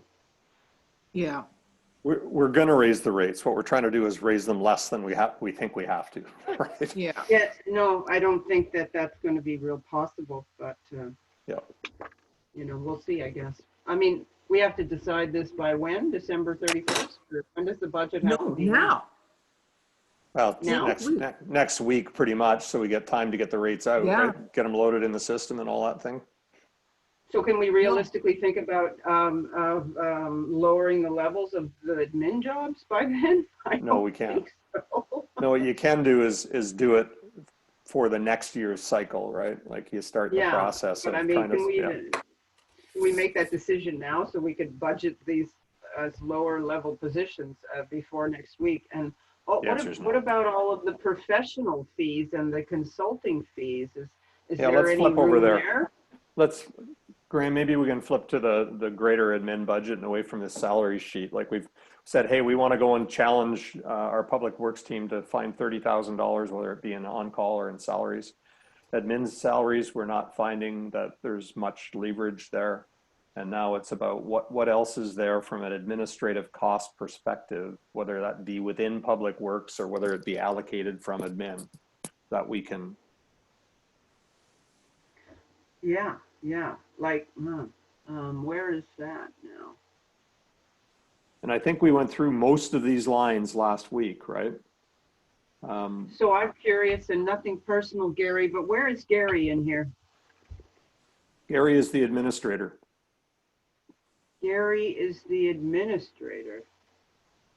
Pardon me? No, he's a the, consultant. I thought he was a consultant. He is, but in terms of the way the costs fold in right now, Eve, I was a bit flippant with that answer, but the way the costs fold into salaries, and they'd be roughly equivalent. Janice is working 5 days a week right now, and Gary's working up to 1, but probably less than 1 a week. So that number is included in that admin, I don't understand. Where, The admin wage. Back on the wages spreadsheet we were just looking at, I don't think you would find our costs are substantially different from what we're budgeting for. okay, so. We might, Mr. in Chairman, fact- can I just make a few brief remarks? You bet. You know, with respect to the question of where I sort of fit in on this, basically since I guess it's August, September, I've been sort of on call when Janice needs me to assist with certain files or to deal with any particular issues or provide her with a little bit of advice. I've been engaged to do that simply on an hourly basis. I think my average amount of hours per month for the 3 or 4 months since I've been brought on board is probably about 10 to 12 hours in a month. Based on the discussion that I'm hearing, I think that, you know, I was approached to consider whether or not I would be prepared to come on board as sort of an interim administrator during that bridging time between now and the ultimate conversion to the regional district, I'm hearing very legitimately some reservations with respect to the overall staffing model in admin. And my suggestion is that, you know, the board needs to have a discussion and determine what level of satisfaction they have with respect to, you know, the staffing model that's been proposed, where there's essentially 3 positions that are going to be, you know, operating on a 3-day per week basis up until potentially July 1st. And so we have an in-camera item to discuss that, the staffing of the interim administrator position. I have put forward a proposal, but at the same time, I fully appreciate and now appreciate better than ever the budgetary challenges that you folks are facing. So I think that there needs to be, firstly, a discussion and a bit of a consensus developed on the staffing model that you're satisfied with moving forward into the first half of next year.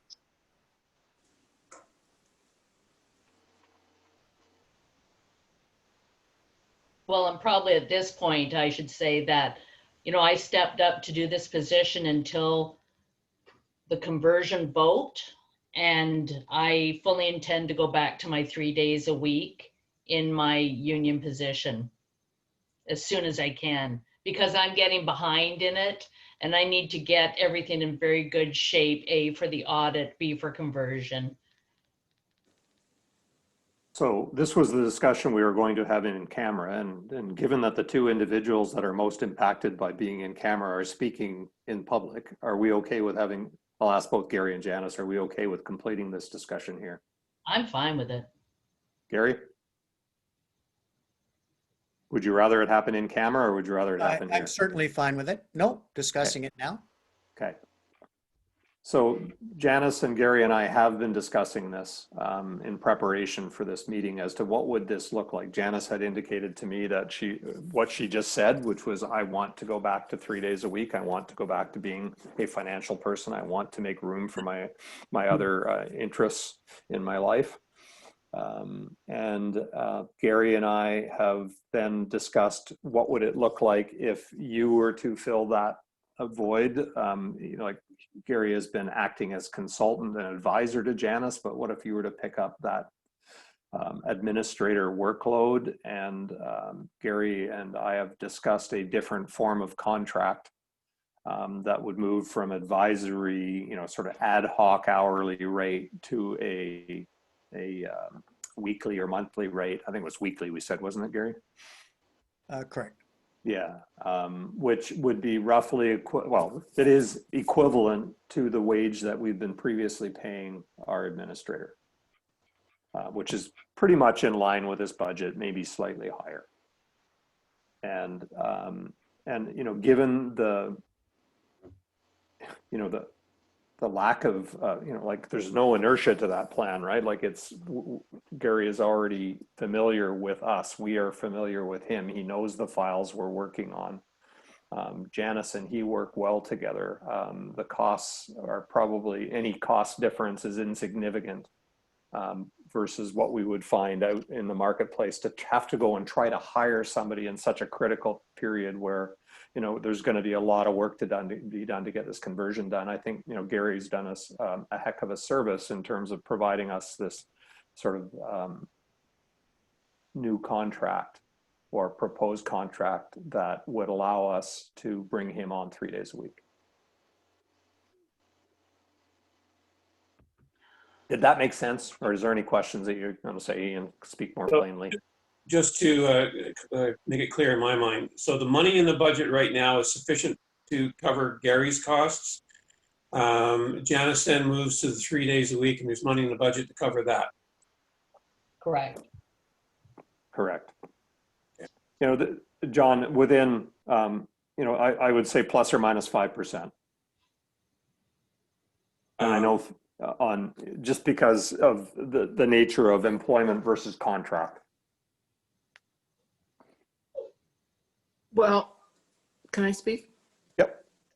I certainly, given what the next few months are going to hold, which is a lot of interministerial government administrative stuff, I feel confident in Gary's ability to do that, and so I support this proposal. Another question, sorry, said something a little bit different. Gary is going to be making the CEO's rate. Is he still a contract employee, or will he have benefits? Contract employee with his rate will be adjusted for, how do we best say it? His rate will be a composite of wage and benefits. Okay, that's fine. I get it. That's good.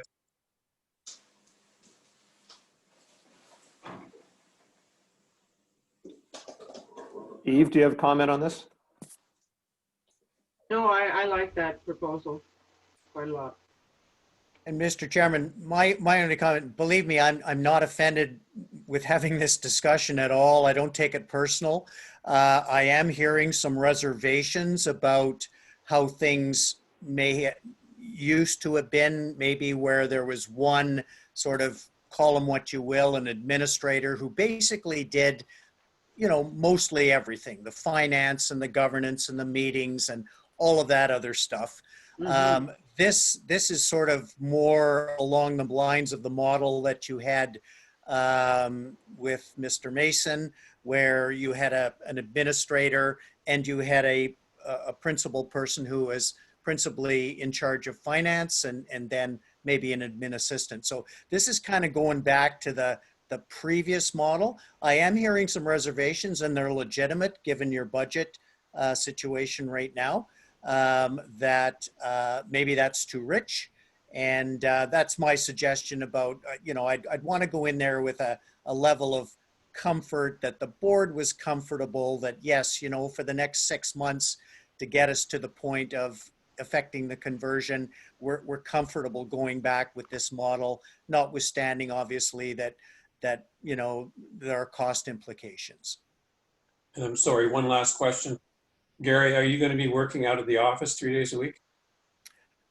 I have been advised that for all intents and purposes, and that most of this could be done remotely.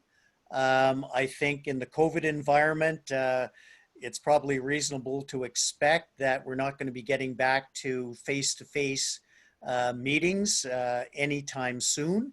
So this is kind of predicated on 3 days a week, principally remote meetings, but if attendance would be required for the occasional in-person meeting or event, you know, obviously, you know, I'd be prepared to do that. I kind of have an issue with that. I'd have to think about that. Gary, everything that we've discussed is exactly what I'm doing in Sayward, but I had to be there. And for some things, you just have to be there. So I'm not quite sure how that works out. I have a question. Who mans the office then? Who's in the office right now? Lindsay, She's the only one that comes in on her 3 days a week. Nobody else Yeah. comes in. well, I was, but with the new COVID requirements changes, I have come back to my office in Comox. But Lindsay has been going to the office 3 days a week. Correct. And I agree with John. I don't understand why the administrator wouldn't be in the office unless it's not okay for COVID reasons. Well, it's not okay for COVID reasons. You'd have to wear a mask. All people in the office would have to wear a mask. Even if And there's only that's- one other person in there? Yep, because there's a joint bathroom, there's pinch points where, as John would say, where you would need to wear a mask. And I think that's correct, although I have to say that I've got 4 people working out of my office, and it's at your desk, you're fine. If you're walking around, you have masks and you limit people in the office. But other than that, that's the COVID restrictions that the government recommends. So the other part of this would be if we required Gary to be in the office, our expenses will go way up. Why? Because you'd have to travel up from Victoria, Oh, I didn't know you were in Victoria. Mhm. Oh, and we'd have to put them up in a hotel, pay meals, pay mileage. oh, enough said. Yeah, didn't know. Sorry. No, but these are very legitimate points and questions that I raised as well about, and John would know this, being a CAO, in terms of the efficacy of working out of the home as opposed to being there on site, that which I always think is ideal. So they're very legitimate points. I understand that. So again, my main concern is that whatever way you decide to go, I'll totally respect that. And I just want to make sure that the board is comfortable with whatever model is enacted moving forward. And So- I would like to speak to the fact that from March till June, I worked out of my Comox office until we could go back. And working with Gary, really, it's been remote the entire time. And it's been very effective. Well, I guess there's a few issues, like how do you deal with mail and stuff like that? We open it. So, I'm okay with it. I mean, Gary, you can always stay at my place for free if you want, but I understand. No, Lindsay gets it, and then anything that's crucial gets scanned and emailed. Yeah, fair enough. No, that's picky and stuff. If you guys are satisfied with it, I understand the additional cost. Again, I went through it myself. I wish I had remote, by the way, but I didn't choose that. I will form an email to the board to inform us for our meeting on the 10th to vote this. I'll include the contract, all that sort of stuff, and then we can vote on it on the 10th to say we agree with this staffing model. Does that make sense? Yeah. I'm sorry, when you say staffing model, you mean Gary's contract or the whole staffing model? The admin staffing model, the whole bit, right? But Gary's contract will be a part of that. I just want to make sure that we say, yep, that's what we're doing. Okay, I have no problems with the Gary thing, but I'm just wondering if we've gone through all the options for admin. Like, what happens if we say 2 days a week for the one position? We couldn't get it done.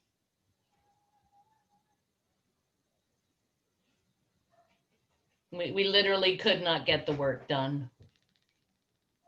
So if we said to you, find ways and means of getting it done, you couldn't do it. No, There's nothing you can look at. nope, no. There's nothing you can bare offer in bones. terms of, there's nothing you can offer in terms of options. No, we're bare bones. We work 3 days a week and don't get it all done in 3 days a week. But then you can start looking at things at reducing collections or reducing services. So I don't know what to offer. Can I just interject here? So this budget has the 1.8 FTE in there. So for 2020's budget, that was actually, the admin position was a full-time position. So this actually is a reduction from your 2020 budget. Just for the board to know. Okay, thank you. I think we need to move on to the tolls, folks, because Yeah. that's where the money's going to have to come from, it looks like. Well, what we know we've done, let's just first off look at these admin lines. I believe we went through these admin lines last time, and we had essentially decided there wasn't much here. Now, Graham, did we reduce some of the professional fees and things like that, or did we just talk about doing it?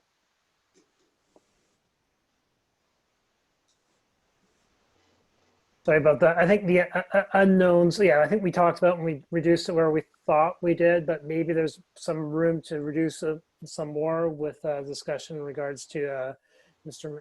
Manson's contract, because we got those costs included potentially in payroll. We probably can take some contracting costs out there. I think also, Janice is going to do some more work with the superintendent in regards to looking at this $40,000 for material and supplies, and kind of have a breakdown of that it costs a little more. And I think that was that was outstanding. Other than that, yeah, we've looked at these. Now the board's made the decision for the conversion. Are there some of these costs that potentially we can think of reducing? I'm thinking potentially some of the occupancy costs that you have. Yeah. So you know, obviously you won't need to rent. That's the trailer, but I think there are some. What are the occupancy costs? Well, the renting your office. Sorry, yeah, I got it. So couldn't that be reduced by half, representing we only need it for half a year? But that's again in that cost neutral. Well, they won't need it going forward. We have to pay a portion of the expenses incurred at the CVRD for that sort of thing. Yeah. I do have one suggestion, and this was suggested by the our election official. So to put on a referendum or an election, it's over $6,000. So when the position comes up in April, to look at not filling it. Agreed. You still have quorum. I'm liking Oh, it. you mean the trustee position? Yeah, Ted's position. Yeah, for only 2 months. I don't believe, yeah. I think we'd probably have to amend our elections policy to do that. Good. Let's do that. I agree. Good idea, Janice. So we can take that expense out. We can take out the expense of, if we may have double counted Gary in here, right? I That's don't know what if I we- was, yeah, exactly, right. Good thinking. I don't know if I don't know if we have or not, because if we had built in an administrator, we probably took out Gary's contract, but Janice That's can what tell I us asked, that. where's Yeah. Gary? And you said he was in admin. Yeah, so just in making sure we don't have him as part of professional fees. You know, I guess the question would be, what professional fees do we need next year, right? Like, we won't need anywhere near the level of human resources support that we had this year. We won't need the same elections support. We won't need the same CAO support. We will need engineering. We will need lawyers. Yeah, Coors, lawyers, Coors and lawyers, yeah. So what's adequate for Coors and lawyers? And a little But bit if we more. got, We'd have to look at the rolled up. Can you show us the consolidated, Graham?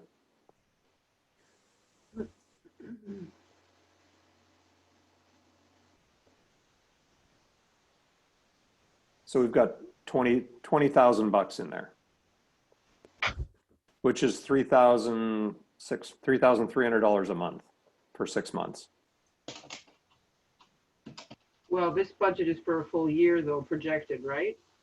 Even though we won't be going a full year. Well, plus we will need, like, you need some money, even if we don't use cores, then CVRD engineers will apply, but they'll charge their rate to us. So that was flawed thinking on my part. Lawyers will be the same thing if they need to, you know, enact a bylaw that works on our service areas. They'll need to go through a lawyer, but it'll be their lawyer.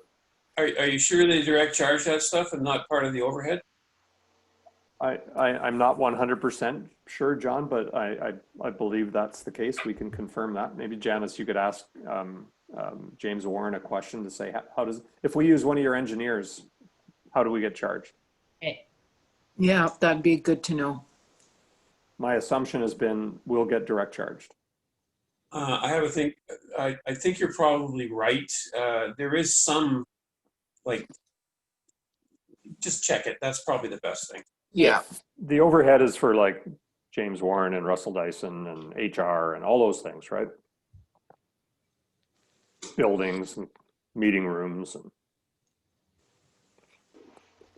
We go back to the public works budget for a second. let's just stay here for a sec, because I don't want to bounce around, and let's solve this one. So $20,000, what did we spend this year? Year-end projection, 30,000. And that's low because that doesn't include the referendum, So 36,000. 6,300 bucks. So we're over budget then, or No, the budget was 44,000. 44, okay. So we're going to be at half the spending of this year. So I think we've probably cut that back fairly substantially. Mm-hmm. Does that 17,000 professional fees still include the election, Janice? Probably, yeah. Did you Bring remove us back a recommendation as to what you think legal and engineering fees would be appropriate. Like you and Graham put that together, like, and tell us what the tolls are that pop out of this thing, and we're gonna have to decide next week that, yep, that's what we're doing. it?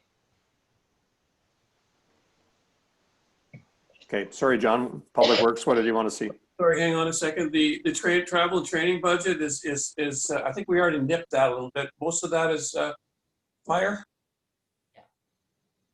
Believe so.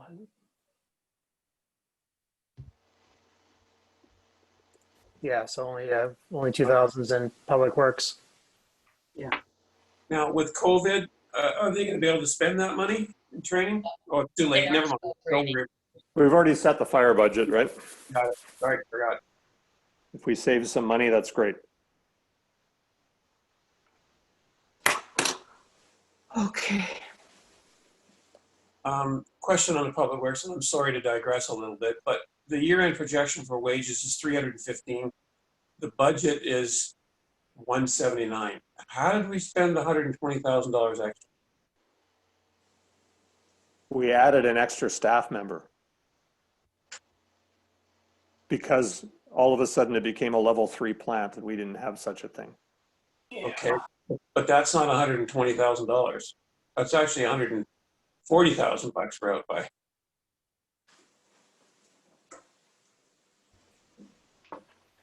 There's also the matter of some terminations that we spoke about.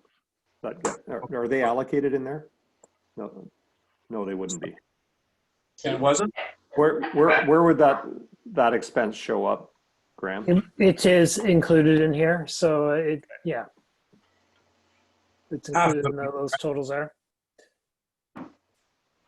Sorry, Graham, half of it would have been? Yeah, I think so, yeah. So you know what? I don't want to dwell on it, but that's $140,000. That's a lot of money to be over. Where are you looking? Where on this spreadsheet? Sorry, I'm not following you. So these two numbers right here. Oh, sorry, okay. Oh, sorry, the projected is 315. But look on the 2020 budget column too, right? There's 151 under admin that's got nothing in the, like, this is again, the spreadsheet's kind of not consistently applied. So if you add So we're rows not that bad. 56 and 58 are $330,000, right? So it's only, actually that year-end projection is under. So Okay. So if Thank you you. sum those all up, it's 333,000, almost 334,000. So it's, yeah. Well, yeah, so it's Again, actually within range. If we were Okay. to go through another budget cycle, we would want to rebuild this spreadsheet. Agreed. Okay, any other thoughts on, if we go back to the consolidated, is there anything else over there we see that, or particularly in admin, what do we got here? So, sorry, yeah, two comments on this one. Is the deficit for Public Works included in the 2021 budget column? What deficit are we speaking of? Well, I'm That's- looking at year projection 628 versus annual budget 782. You're right, there's a surplus, but that's before capital transfers. Correct. And what is the 60 again? That's the capital transfer, and the 61 is the what? Is the loan. So this one here, I think's the, Well, admin is the so allocation, admin's right? admin, and this is the to capital. Okay, so we've got actually a surplus here we can bring forward of $24,000. I don't think you can carry surpluses forward. Here you can. Absolutely you can. I am just going to pull out the ministry documents on that.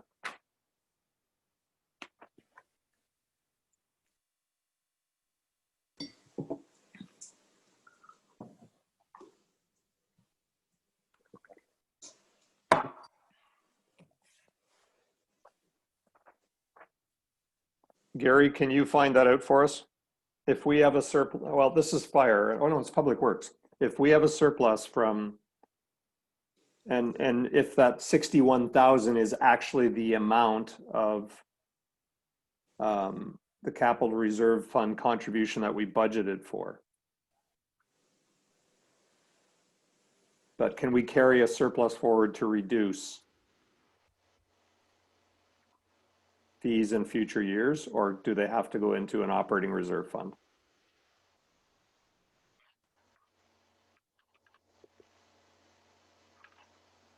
I don't know if Gary's still there or not. Well, we do have Graham here. No, I'll see what I can find out about that. But yeah, ordinarily you could carry forward a surplus. Okay. But I'll check that out.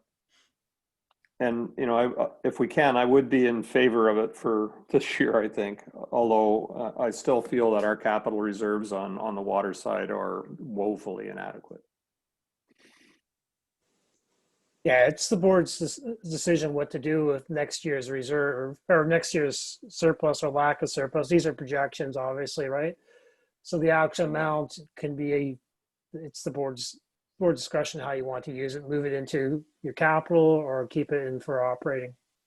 And when you say keep it in for operating, does it go into an operating reserve, and then that reserve gets applied towards, you can apply whatever reserve you have towards your operating expenses of the future year?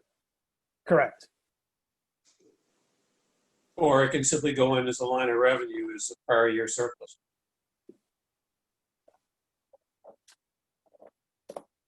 Okay.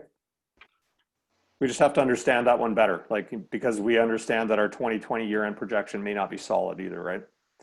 That there's things like expenses that expenses like the election that haven't been calculated in there. So I don't know if I'd want to budget for it. Good thinking. So we're almost at the end of the year. This spreadsheet is, the numbers haven't changed, Graham, since we first started doing the budget like 3 weeks ago. Like there's no more No, I'm final behind. numbers. Yeah, so I used a quarter end just because that's a little cleaner than regular month end. Okay. So we don't even know if this 24 will be there or how much. It might be Correct. less. Okay. And I think we went through that last time we looked at this and said that there was sufficient sort of bubble expenses that we knew about that would wipe that out almost entirely. Mm-hmm. I seem to recall that too.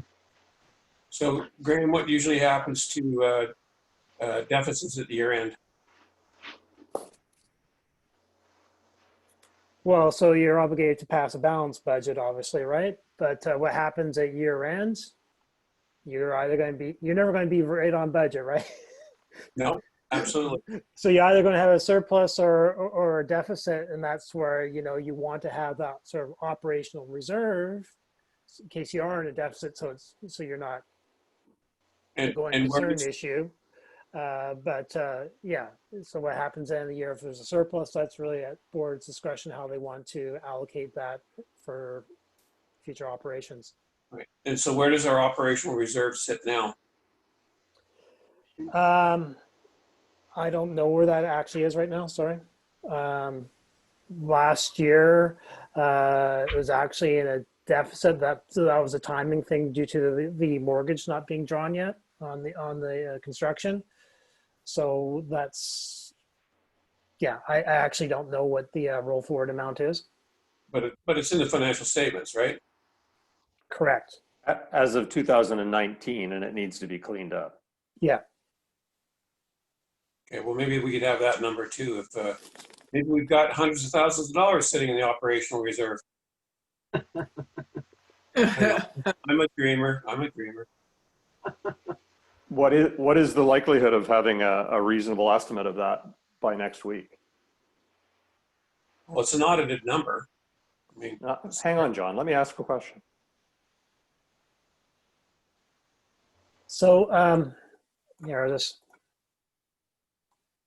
the statements from last year. I'm sorry, not going through the whole thing here. I'm just going to go to the schedule we want.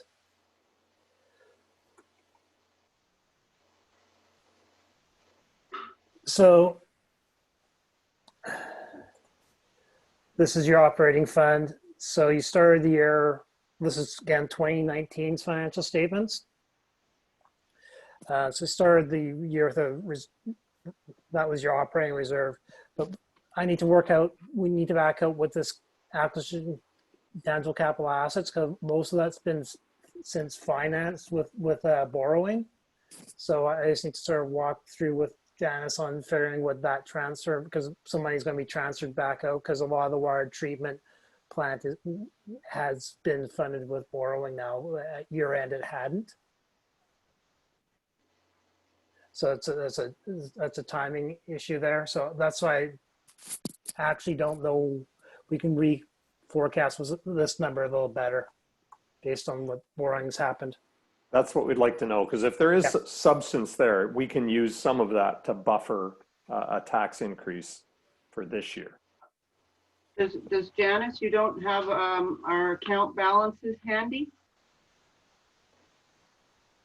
You're muted. No, as I said, I'm behind. That's why I'm trying to go back to my 3-day-a-week finance only Right. work, Got it. because Yeah. I am behind. Can we try to have this one like reasonably estimated for next week? Yes, absolutely. Awesome. Thank you. Thank you. Can I suggest that perhaps we have one quick look at tolls, or actually, I don't even think we need to look at them. We know what they looked like at the end of last meeting. We've asked for the ability for Public Works to find $30,000. And we're going to look at this operating surplus. I think those are really the only things, and maybe a small reduction in professional fees. But let's bring this back, right? If we were to be able to take $30,000 out, that reduces our bi-monthly fixed rate amount by $7, right? So if you can take out $40,000, you're taking it down by, $9. So, we're getting back down to, something, it's still onerous, but it's, it would be at about $110 instead of 119 or something. Yeah. I think that's a good plan. But we have to have those tools and everything ready to go and vote on them next week. Is that doable, Janice and Graham and I guess we don't know about Danny, but We got to get something done, right? we So, have, we have we to have do to it. get it done. And I'm suggesting that we need to move on because we've got a few more items and we may have to actually postpone some of these items. I guess one last comment on the budget. I've been very clear from the get-go. I'm not on board with a 30% increase. I'm not on board with a 20% increase. I'm quite prepared to look at 10. And I think I've offered some solutions, and I appreciate the board members have other feelings on it, but I think we're basing this capital thing on something that's a bit of a whim and a whimsy. I appreciate that there are capital. Time out. Like I don't really want us to throw words like whim and whimsy around. I'd Yeah. like some concrete. Well, we don't have any concrete stuff, Mr. Chair. We do. We've been looking at it for the last 6 hours with this meeting and the previous one. No, we have no reports telling us Okay, what. I'm going to cut off debate on this one. I think we've been through the numbers as You far don't as we wanna hear can. it. I understand that. Great We are source for we me. are restricted in what we can We're do. putting a lot of money into tolls where people can't afford it, and it doesn't. Next topic, out of order, next topic. Well, it's not going to go away. It isn't, but we've talked about it enough. I don't think so. And if we really want to get it down to it, your solutions of doing it 10% a year are illegal. It's not allowed. So let's move on. That is not true. That is false. Let me read you something right now, right out of the BC government. A local government must not budget for a deficit. Planned expenditures and transfers to funds cannot. That's it. So you're Done. premise- Okay, we're moving on. Next item. false, Mr. Chair, false. Next item. Out of order or leave the meeting, okay? You're still false. Out of order. I ask you to come into order or I will ask you to leave the meeting. Okay, withdraw your statement and I'll come in order. I am asking you to come into order and leave the meeting. You should be used to this. What? John, what are you doing? You just made a statement about something being legal when it's not true. I am reading it off of BC government And I'm paper. not advocating for a deficit. Janice, will you kick him out, please? He is out of order and he refuses to come Right, into order. Graham. I ask him to leave the meeting. Graham, you're gonna have to do it. You're the host. John, are you coming into order?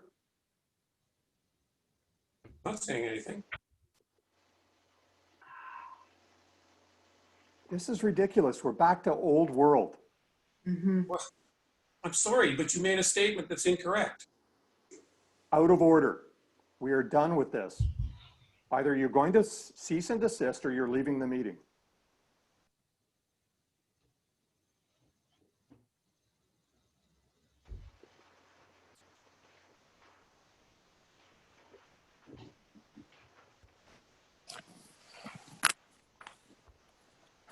Next item on the agenda is a couple of other ideas that have come up around lessening the tax burden on property, or on the taxpayers. And one of the two items are, one's fairly immediate with respect to parcel taxes, and that is B properties. We'll have to explain what that means. And the other is whether we want to review capital expenditure charges. In my mind, we're running out of time for this agenda. I believe that the B properties has more ability to have immediate impact, and I might suggest that we take the capital expenditure charges and push them off to perhaps the next meeting to see whether there is something we want to do there in terms of increasing our ability to contribute to our capital reserves. But the idea of B properties, we charge parcel taxes to all all parcels designated as A parcels. An A parcel has paid a capital expenditure charge. A B parcel has not paid a capital expenditure charge. B parcels pay zero parcel taxes. The BC government allows parcel taxes to be charged to B properties, and I'll read you what it says. It says a parcel tax may only be leveled on properties that are currently receiving or have a reasonable opportunity to receive a specific service. For example, if a water line affronts a property and the property is not connected to that line, that property may still be liable to pay a water parcel tax because it has the opportunity to connect. This may also apply even if there is no water line, as there is a firm plan to build a water line within a reasonable time frame. If that property cannot be serviced by the water line, the parcel tax must not be leveled on that property. So up to this point in time, we've chosen not to levy parcel taxes on B properties. And so that's happened for quite a long time, probably for the length of the time we've had parcel taxes in place. But we didn't also have a high-end water plant in our community, which perhaps enhances the value of properties that even if whether they're connected or not. And so one of the things we can look at doing here is revising the way we charge parcel taxes and including B properties. Janice, correct me if I'm wrong, the number is something like 709 A properties and 116 B properties, something like that? Yeah, there's basically 824 properties, 709 get invoiced, so they would be A's. So there's basically 116 B's. Wow. Now, we don't know if all of them are adjacent to a water line. That's correct. What I would have to do is I would actually have to go into our system, pull out all the addresses on these 116 properties, and then Danny would have to review them to see where they are in terms of a water main. Yes, and yes. And so there's certainly some, fairly hefty potential for objection from B property owners, right? That says, why now? And I think the answer to why now is because we've got a much more robust water plant and that you benefit from it in your property values.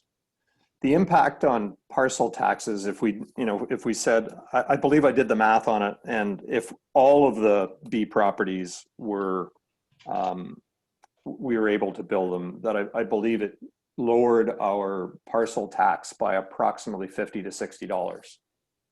So it wasn't insignificant. From where it is now? Yeah. Wow. Like if we take, if I do the quick math, and it's 300, well, before we raised it, it was 390 in 2019. Oops. And if we distributed that over all 824, it becomes 336. So it takes about $54 off. Now we're not going to get that, right? But if we were to consider extending our base to B properties that were able to be connected, we could lower the tax burden that is being created by water tolls. We would also, the side effect of that would also be to contribute more to the capital reserve fund. Yeah. I would be entirely on board for that because it is a benefit to every landowner to have a water treatment plant compared to where we were a year ago on a boiled water notice. So I think it's an easy argument to be made for those landowners who are not going to like it, that it is in fact a built-in increase of their property value. It is, and it is. I think this all hinges on proximity. I have no real issue with it, but I think the report back will solve that issue. But I've got a couple other questions. Just to clarify, every lot, whether it's improved or not, is being charged a parcel tax, right? Not every lot is being charged parcel tax, only if it's connected to the water system. Correct. So the lots or around paid to connect. Sorry, paid to connect. Sorry, say again? Every lot that is paid to connect is being charged a parcel tax. Some lots paid their CECs many years ago and have not yet hooked up to the water system. Okay, well, I'm a little confused. Parcel taxes are designed to collect the cost of a particular capital infrastructure that benefit the entire community. Whether the lot is improved or not, it affects the property value. That's common knowledge. And therefore, even if you're improved or not, should be paying the parcel tax. That's common. So we haven't done that here, and that's what we're proposing to do. So and it's in that definition of B. So it could have been the lot next door would be defined as a B that was empty when I first got here. Now it's got a house on it. So there's several lots across the street. They're not paying anything? Don't know. I don't know if they've paid their CEC or not. That's what we need to find out. Many people paid their CECs in the 70s and 80s when it was $100. Okay. But never connected to the water. CECs. But I'm still a little confused. This is ongoing. You don't pay it once and it's gone forever. No, they would be paying their parcel taxes. Right. So regardless of whether they're paying their CECs, why should that matter? On an ongoing basis, I mean, there wasn't a water treatment plant back then. This is typically what a frontage or a parcel tax would collect for. So I hear you saying, I support this. Absolutely, but you know, when you're looking, like when you first started talking about it, I thought there was some lots that were no water lines running in front of them. There I are. understand that, but in this case, there actually are water lines running in front of them, and they should be paying the parcel tax every year. The way that the bylaw was passed was that they would not. That the way our existing bylaw for parcel taxes is written is that only A property, well, what it says is A properties pay 390 and B properties pay 0. So actually they are being charged taxes at a rate of 0. And Change that. you're hanging that on the idea that they paid some sort of sum back then? The difference between an A property and a B property is whether you've paid your CEC or not. And what was that CEC based on? Whatever was in effect at the time. So in my mind, I mean, I think that whatever that purpose was is long gone. It's a capital expenditure charge that you pay for infrastructure that costs the UBID money to put in. Yeah, I get If you that. had a property and have no plans to develop it, the idea was you wouldn't need our infrastructure, so they didn't pay it. And I'm sorry, you know, like this is new to me, and I'm just saying I agree with the direction you're going in. I think we got to look at charging parcel taxes for everybody. Big time. Great idea, whoever thought of it. Let's go. Let's move on. Yeehaw. So we have some work to do. And so Janice needs to give Dan the addresses of all B properties, and then Dan can say whether there's a water line outside or not. And then we need to revise our parcel tax bylaw that would say that we will charge parcel taxes to B properties at the same rate. Yeah. Or at any rate we want. We haven't made that decision yet, Right. have we? Yeah. No, parcel taxes are a part of water, right? So we have not yet set our parcel taxes. Yeah. This is good.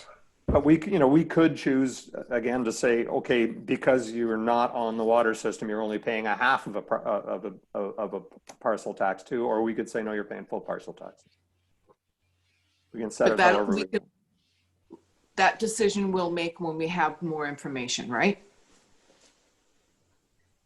My personal opinion is I'm in favor of all parcels which can connect to the water service paying full parcel tax. I am too. Yeah, me too. So there's a motion. I second that motion. Can we vote on that? Well, let's make sure we can vote on that now, but it's basically in principle, and we now need more information in order to be able to act on it. Okay. So I think the motion is this, right? Is that the board authorizes administration and public works team to bring back information indicating how many B parcels have immediate access to water, or adjacent access to water, I think is the word that is in the provincial guidelines. Second. If a water line affronts the property. Can we also add information about what that original CEC was and if there are any restrictions? I'm not sure how that Changed matters. over the years. Yeah. Sorry? CECs have changed many times over the years. Yeah. In terms of their amount. I wouldn't want to see us get into a legal bind because we're applying this tax. And don't get me wrong, I'm in favor of it. But if there was some restriction on the original, then I just don't want to see us get into trouble. Well, let me modify it this way, right? Is that the board authorizes administration and public works to define how many B parcels would be eligible or we can charge property tax or parcel taxes on, and to seek legal opinion as to whether that's appropriate. Second. Okay. Any discussion further? John, did that Yeah, hit I'd what be, you were trying to do? I'd be happy with Gary's comments on it, but that's fine. Legal's good too. And Gary's comments to me earlier were get legal opinions, so. Okay, fair enough. So can we vote? All in favor? Susanna, Yes. John? Yes. Eve? Yes, yes. Ian? Yes. Okay. Oh, gosh. Graham, you're smiling.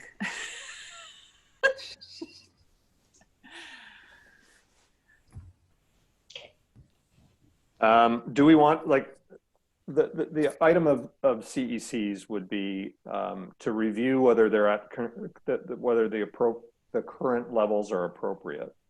I don't think there's any urgency to doing that in December. I think we can do that in January at any time. I don't want that item to be lost because it was recommended in the urban systems report to be reviewed. So if it's done in January, that's fine, as long as it doesn't get lost. Question though, are we not budgeting for a few CECs to come to us? And what did we budget? Did we budget for any CECs, Graham? Well, we used to anyway. I didn't put it in there because it really goes in and it goes out. You just move it into reserve. So I was kind of trying to create more of an operating budget for you to discuss. I'm just curious. Okay. Yeah. Janice, can you make sure that carries forward for us onto January's agenda? Janice, Yeah, Carrie. thank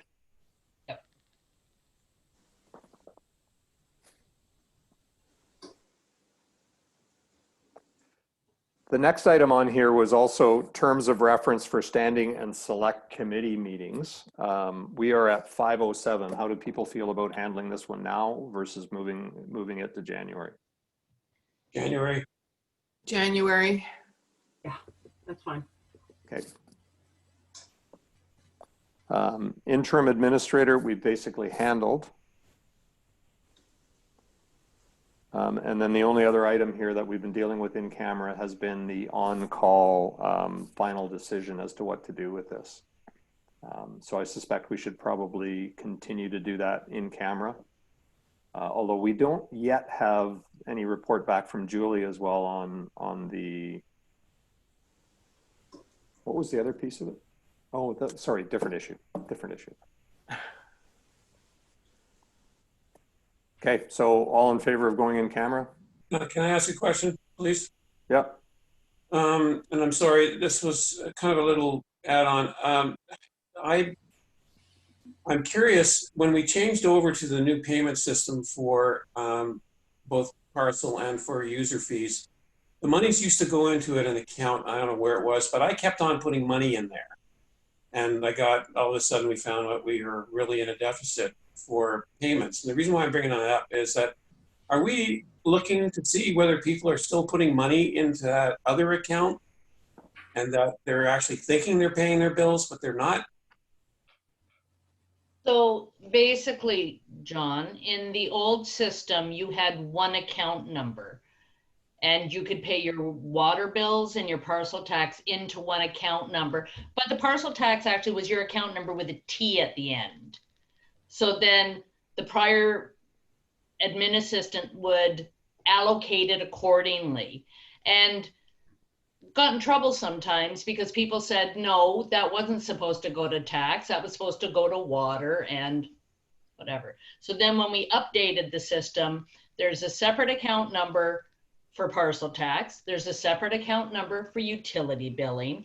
And when people make payments, they say which account to apply it to. So when you get your water bill, it shows your balance forward, whether you're owing or in a credit. When you get your parcel tax bill, it shows your balance or amount owing or in a credit on that. So as an admin person, it's not up to us to guess what you were thinking. If you say put it to parcel tax, that's where it goes. If you say put it to utility billing, that's where it goes. So Okay. people get statements saying whether they have a credit or whether they owe. Okay, so two questions out of that. So that other account is Are now, we going to stick to the agenda here, or how does this associate into the agenda? it's a clarification for me because I'm curious whether or not there's money sitting in that account somewhere. Oh, no, it's not money. Like, we reconcile the payments to what goes into the bank. It's the allocation of whether it's into parcel tax or utility AR. And I get that. What I said is that I continued to pay for a while into that other account. Can we, Anyway, you know what? I can take this up with you. That's fine. yeah, let's stay to the agenda, please. Okay, so we had a motion to adjourn to in-camera meeting. And second, I'll second. Second, all in favor? Yes. Aye, aye. I don't think you probably need me, so I'll sign out then. Is that okay? Yeah, thank you so much, Thank Graham. you. I appreciate your Thank you, help. Graham. Thank No you. problem. good night. Good night. Good night. And we still have, is the John that's on the screen, is that a John France? Are you signed in twice? I am. Okay. I just would I hate got to. one of you on my computer so I can actually see you, and the other one on my phone. Okay. All right. So We're still recording. Oh, yes, we should stop recording. Thank you. you.